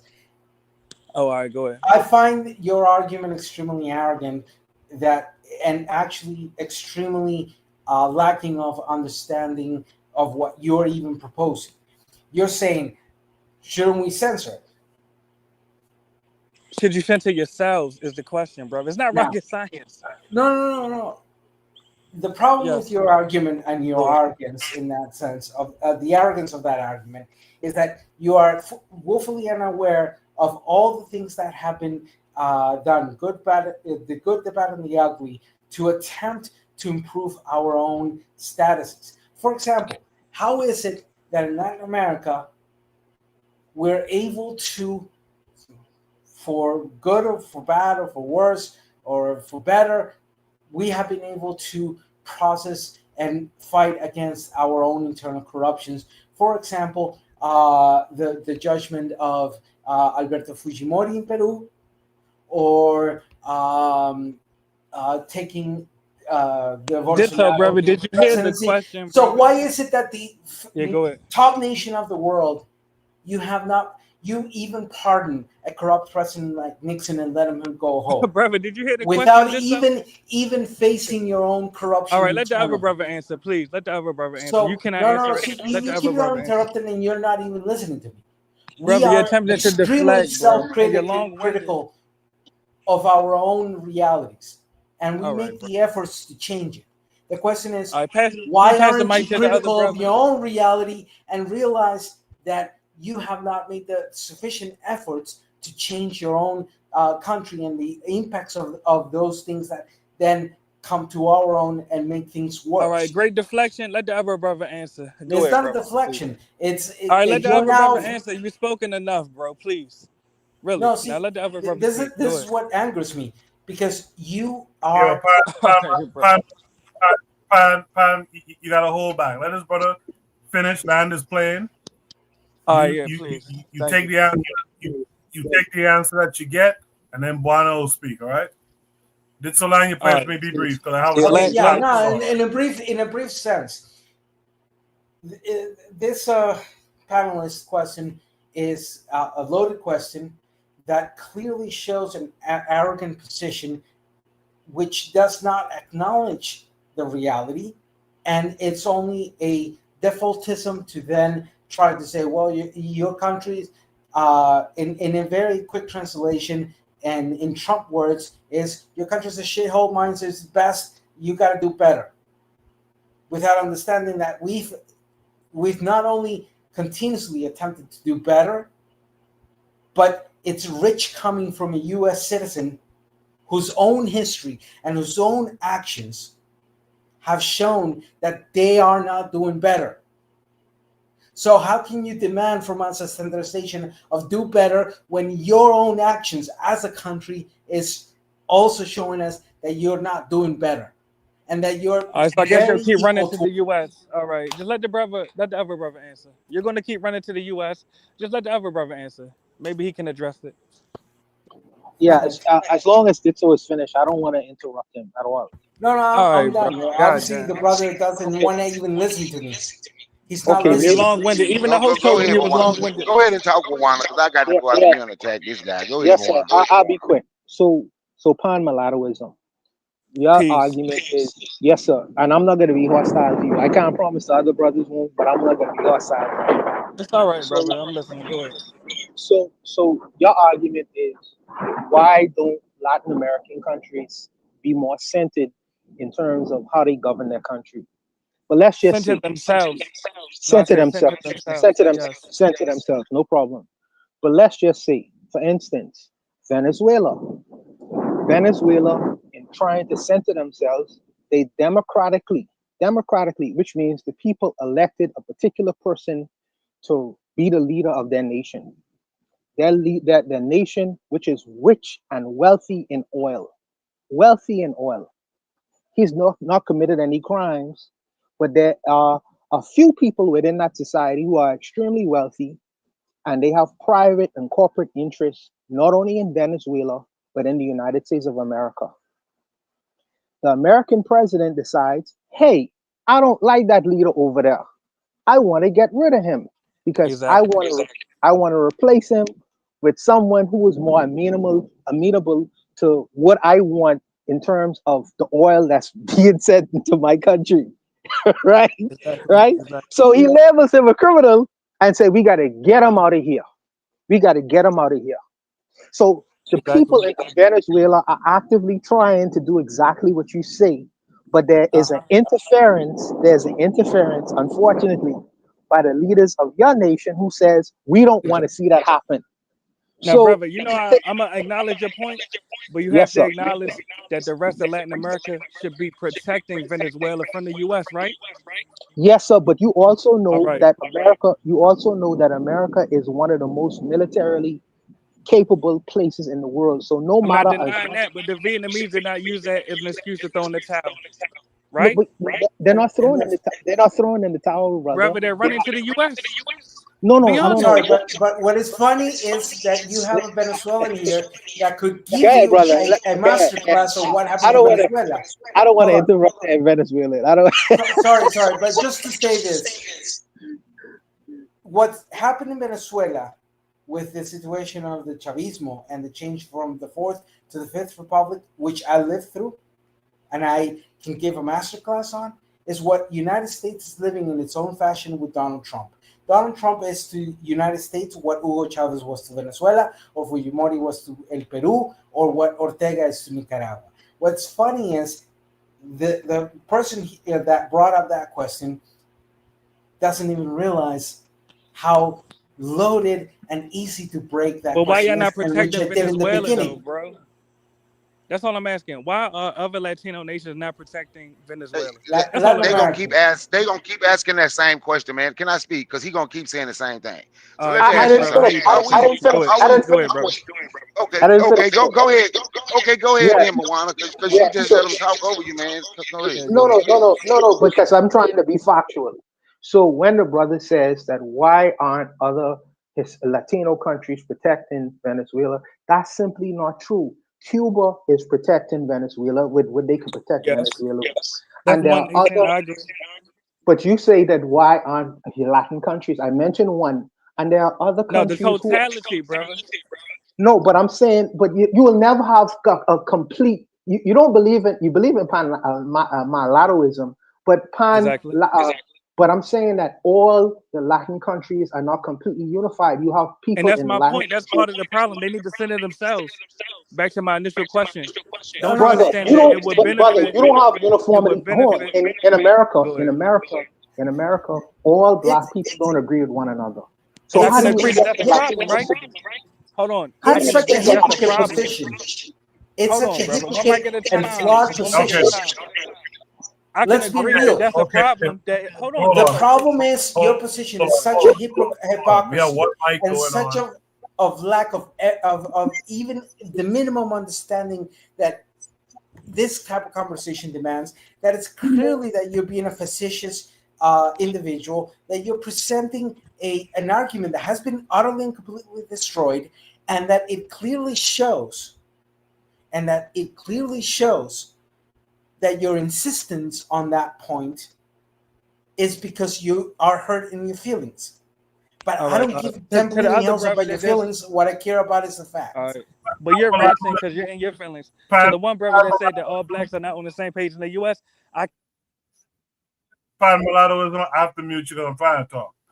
We got another person on the panel. We got Brother Bakari. Let's get his input so we got a full conversation because he's waiting for his opportunity. Okay, look.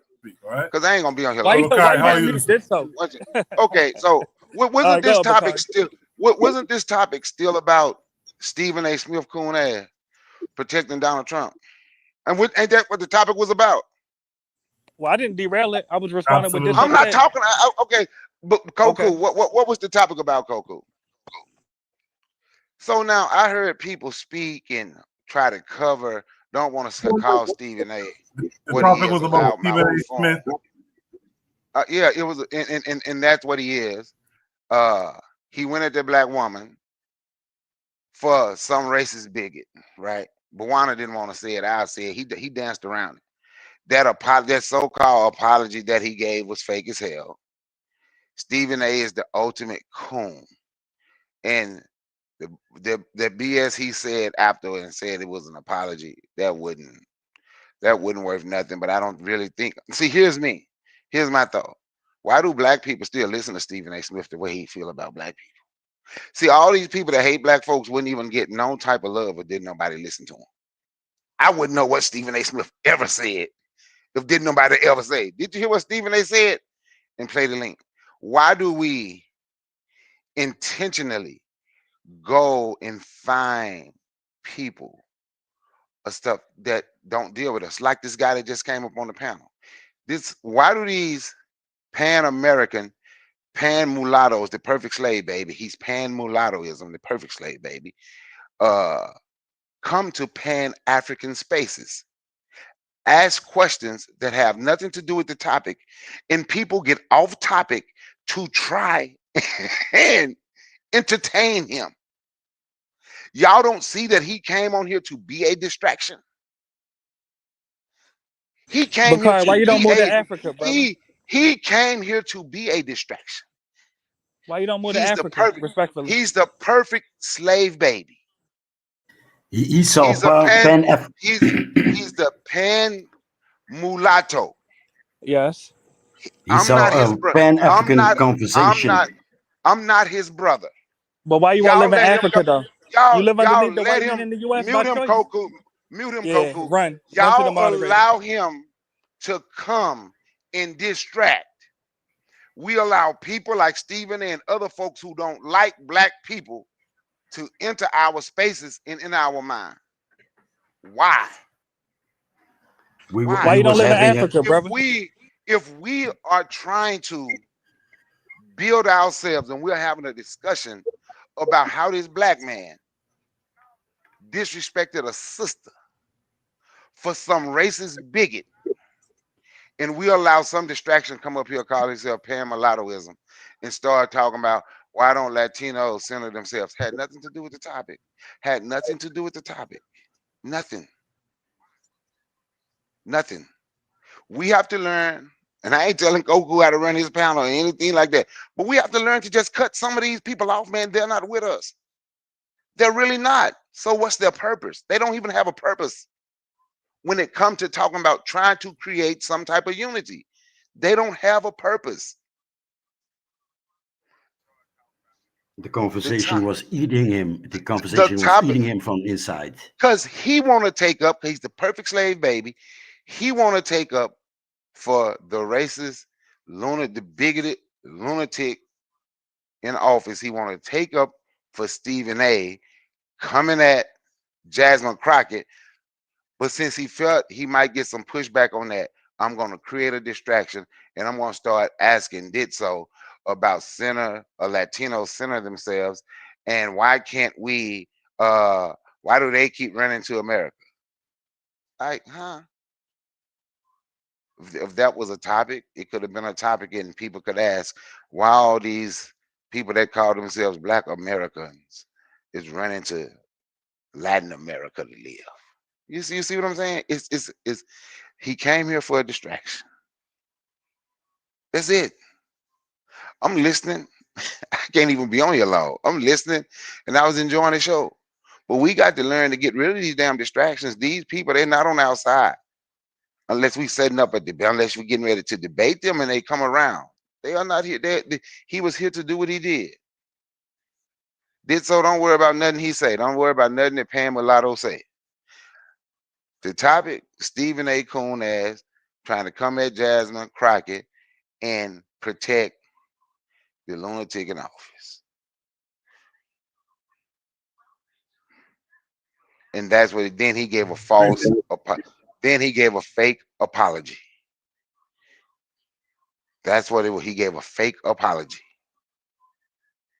He did. Bakari, can I answer? Can I answer your question? Wait. I really ain't asking questions. But go ahead. I thought you say, why do we entertain these people? Right? Didn't you say that? Yeah. The reason why I am open to entertaining some people who disagree with us, like you say, whatever you call them, right? The reason why I do that is it's not about what they say, it's what they do. People come to this panel because there's a lot of ignorance out there, brother, and they hungry, even though they hate. Listen, it's cognitive dissonance going on, right? Even though you hear that, they continue to come on and listen to what we have to say because they hungry for good information. They black people who are hungry, and who am I as a black person to leave them starving? That's how I look at it. You know well, some people just gotta stop. Well, you know what? Some black folk, some of these people, you're gonna just have to let starve. Because he came here strictly to be a distraction.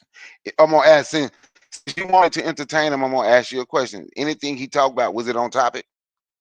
No, sir. It wasn't on topic. No. So he But came here to be a stretch. yes, sir. But But that's Coco job, and he was doing a good job, is to reel him back to the topic itself.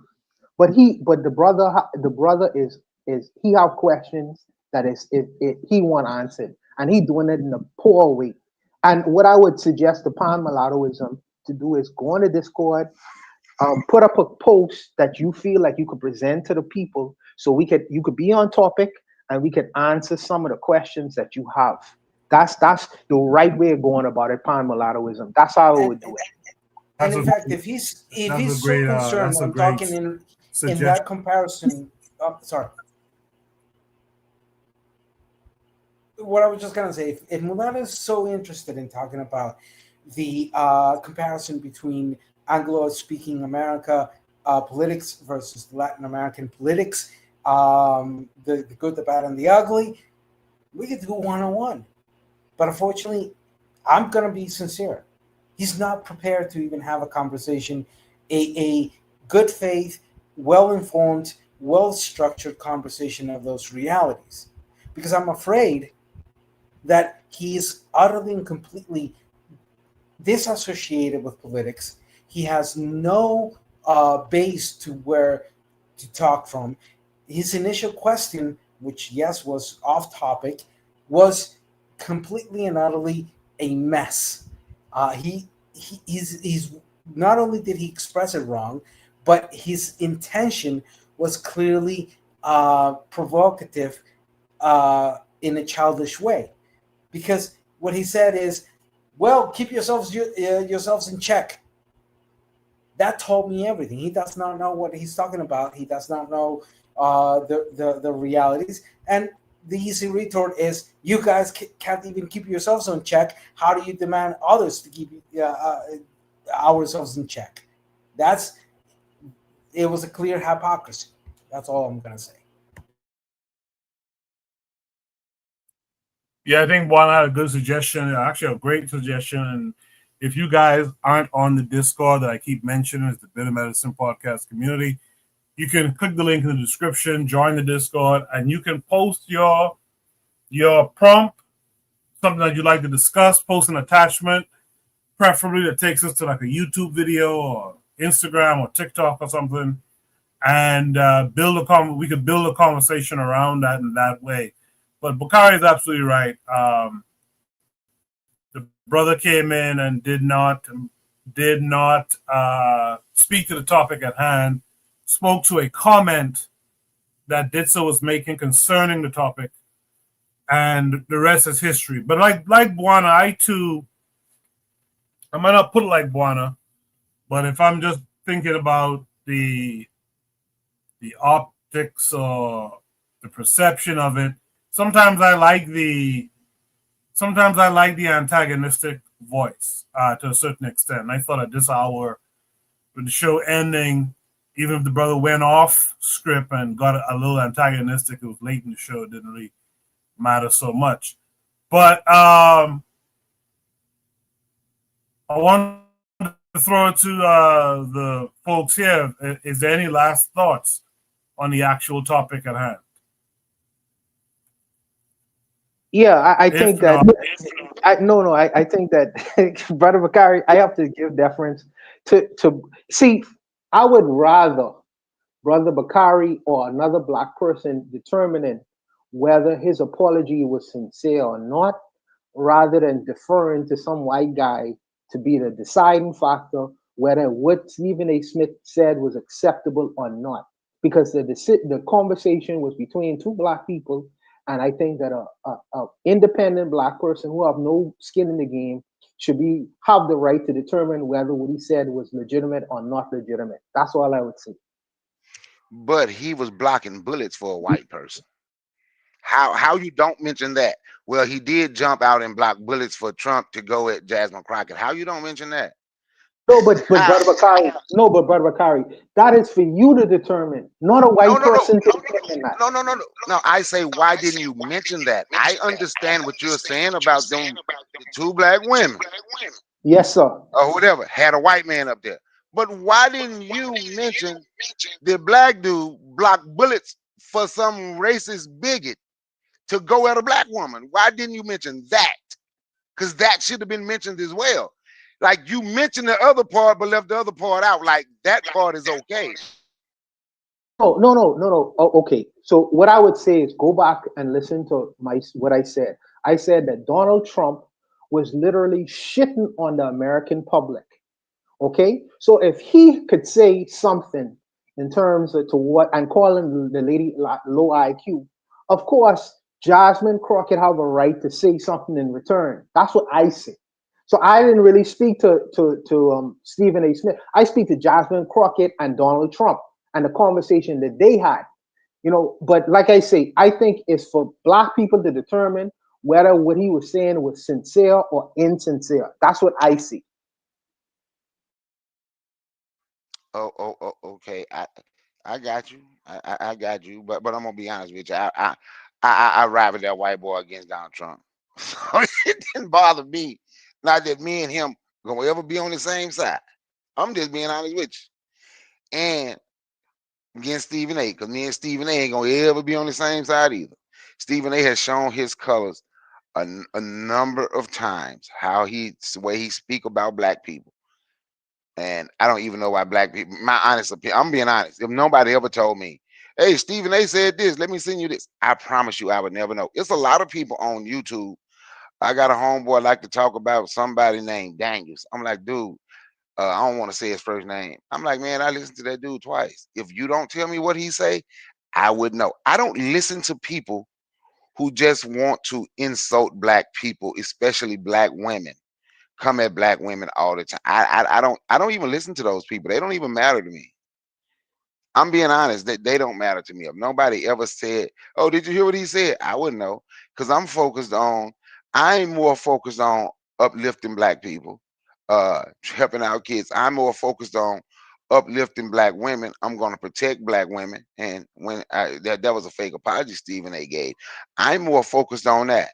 So for me to constantly hear the negative stuff about black people, especially coming from black people, only thing they're gonna do is just make me up. Only thing they're gonna do is just make me upset. I'm just being honest. So for me, I can't even listen to them. Like I said, I wouldn't know. Yeah, me personally, I went off the gesture and the cadence and he was talking about Trump.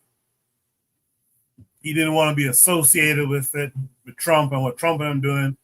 I apologize. And that didn't really hit for me.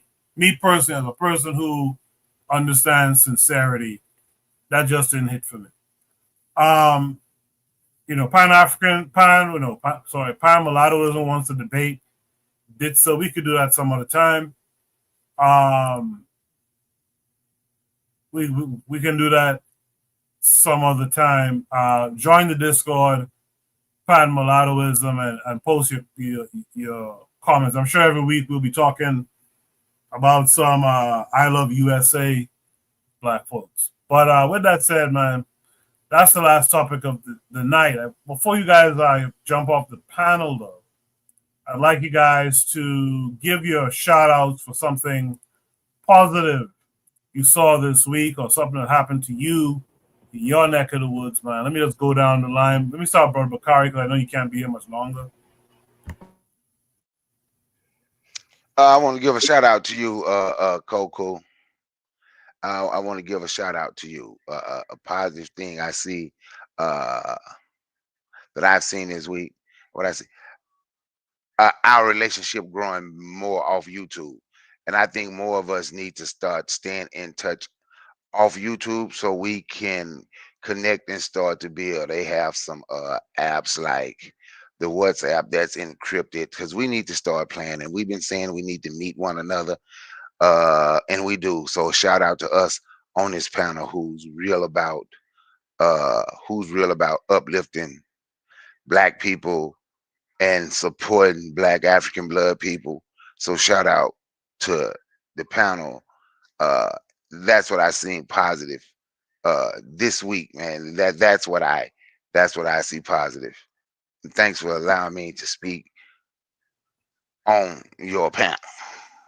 Yeah, thanks for coming through. Yeah, me and Bakari speak a few times, at least once a week, off of the internet, and it's always a good conversation too, man. It's always kind of strengthens your beliefs and stuff when you can talk to people in real life a lot too, you know.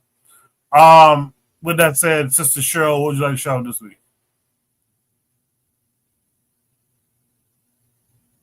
Yes.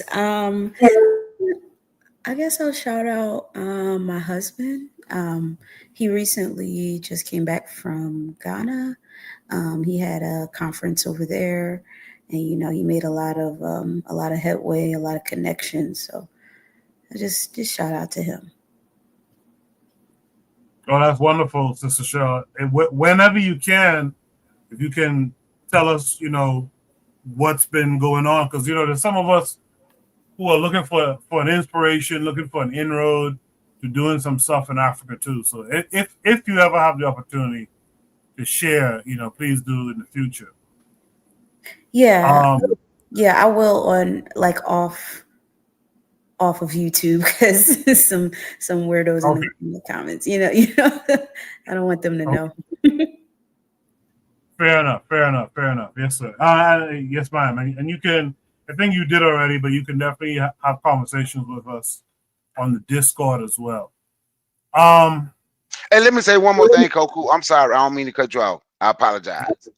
I do apologize. Let me say this. Look, and when I'm going at the pan mulatto guy, whatever, I'm going to be honest with you. This ain't even at all mulattoes, because I know all mulattoes ain't coming here talking about they pan mulatto. Some of them accept that, they respect their African side, and they do want to be a brother. But he ain't, and he shouldn't call me. But I just wanted to make that known, that I ain't coming at all mulatto. Whatever I'm saying is about the guy pan mulattoism, or as Cheryl called him, pan octoronism. That's He's probably white passing. That's why he's acting like that. Yes, and I want folks to know that that's who I'm talking about. I'm sorry. I just wanted to say that, Koku, to clear that up. I apologize. Yeah, no problems at all. So what would you like to shout this week? Yeah. Well, first, thank you for having me once again. I know I've been sporadic, but I've been busy in the things I have to do over here. And yes, we're preparing for war against the United States, it seems, if Trump decides to invade Venezuela, even if I hate Maduro and I consider the dictatorship of Maduro a whole thing. But anyhow, I want to be very concise. More than a shout out, I just wanted to indicate two things. One, to the sister who mentioned that Stephen A. Smith was doing a performative apology, I completely agree. That does not take that. I do consider to a grade that his action was sincere, but his action was not directed to the person that needed to be directed, which was Congresswoman Crockett. It would have been more beneficial if you would have said to Crockett, come to my program, let's talk face to face. I apologize, and also have a more profound conversation in regards to that. So I agree with you. It was a performative action with a tinge of perhaps sincerity. And shout out to Mulatto, this is not my first interaction with. A shout out that you attempted to take your shot, you failed miserably, but I'm open to have that discussion in regards of the realities of Pan-Americanism versus with Pan-Africanism, which I both wholeheartedly support as necessary evolutions of our politics. And to conclude in this sense, it is impressive to see sometimes how double standards attempt to pass as a moral standard and a universal one, when in reality it's just the expression of hypocrisy. Thank you so much. All right, good. Joseph, would you like to shout out this week? Yeah, I thought the shout out to the husband was inspiring, so I'm going to shout out my moms, my half Portuguese moms. Speaking of mulattoes, we were at the cemetery yesterday, saying goodbye to our missed father and husband, because she is going to Cape Verde Monday, and I'm going to Senegal Wednesday, and now we're going to meet each other this Christmas. And yeah, I have been my whole life her narcissistic supply, and I got my first, vaguely second hug, and yeah, I play it along, and yeah, I appreciate the hug, moms. Shout out to you. Wow, Jose. That's an interesting one there, but shout out to you. Buano, what would you like to shout out this week? Yeah. First, let me say shout out to Jose mom. May she live a very long time in a healthy way, and may she just stay around here to encourage Jose in all that he does in his life. So shout out to his mom. Secondly, Shirley's made a shout out to her man. So I got to shout out my woman right now who's not with me. She's in Exoma, and I'm right here drinking rum like a lonely man. So so shout out to my lady, cause she and I'm bored up by myself. But lastly, let me say this. To pan mulattoism, I would encourage you to go to the Discord and post whatever post you may have, and come on. You've always been, it seemed to be, you've always been respectful. The brothers on the panel think that it's to be demeaning and undermining and whatever. If you have an ethno-nationalistic approach, we still will entertain you. There's no one on this panel who will not be able to answer your question in a way. All of us are very well read. All of us are very informed. It's not a competition. So come on the panel after you've posted whatever you post, present whatever you have to present, and then state your claim, and then we'll discuss it. It's as simple as that. I don't hate nobody. Y'all seem, the ethno-nationalists seem to have a problem with everyone with an accent for some strange reason, but I would encourage you to go to the Discord and post whatever you need to post, and then come on, present it, and we'll have a discussion over it. That's what I would encourage you to do, brother. But for that, I would just leave it there. Koku, I appreciate the dialogue and the conversation. It's been very good. It's very good night. Yeah, very good night. Shout out to everyone who participated on the panel tonight. Shout out to you guys in the chat. I'd just like to ask the chat to be, a little bit more expressive in their thoughts. It seems like Trigger Happy kind of is the biggest commenter from the chat, but let's get more comments from the chat. That kind of expands the conversation a bit more. Man, we'll be back next week. Shout out to Jacadero, who got a new gig and all that. But we should be back here next week, Saturday at 8 p.m. Oh, yeah, you know what my shout out is? Shout out to my laptop, man. Didn't slow down tonight. Had a smooth stream. I do appreciate it. I'll see you guys next week, man. You guys be good. Peace.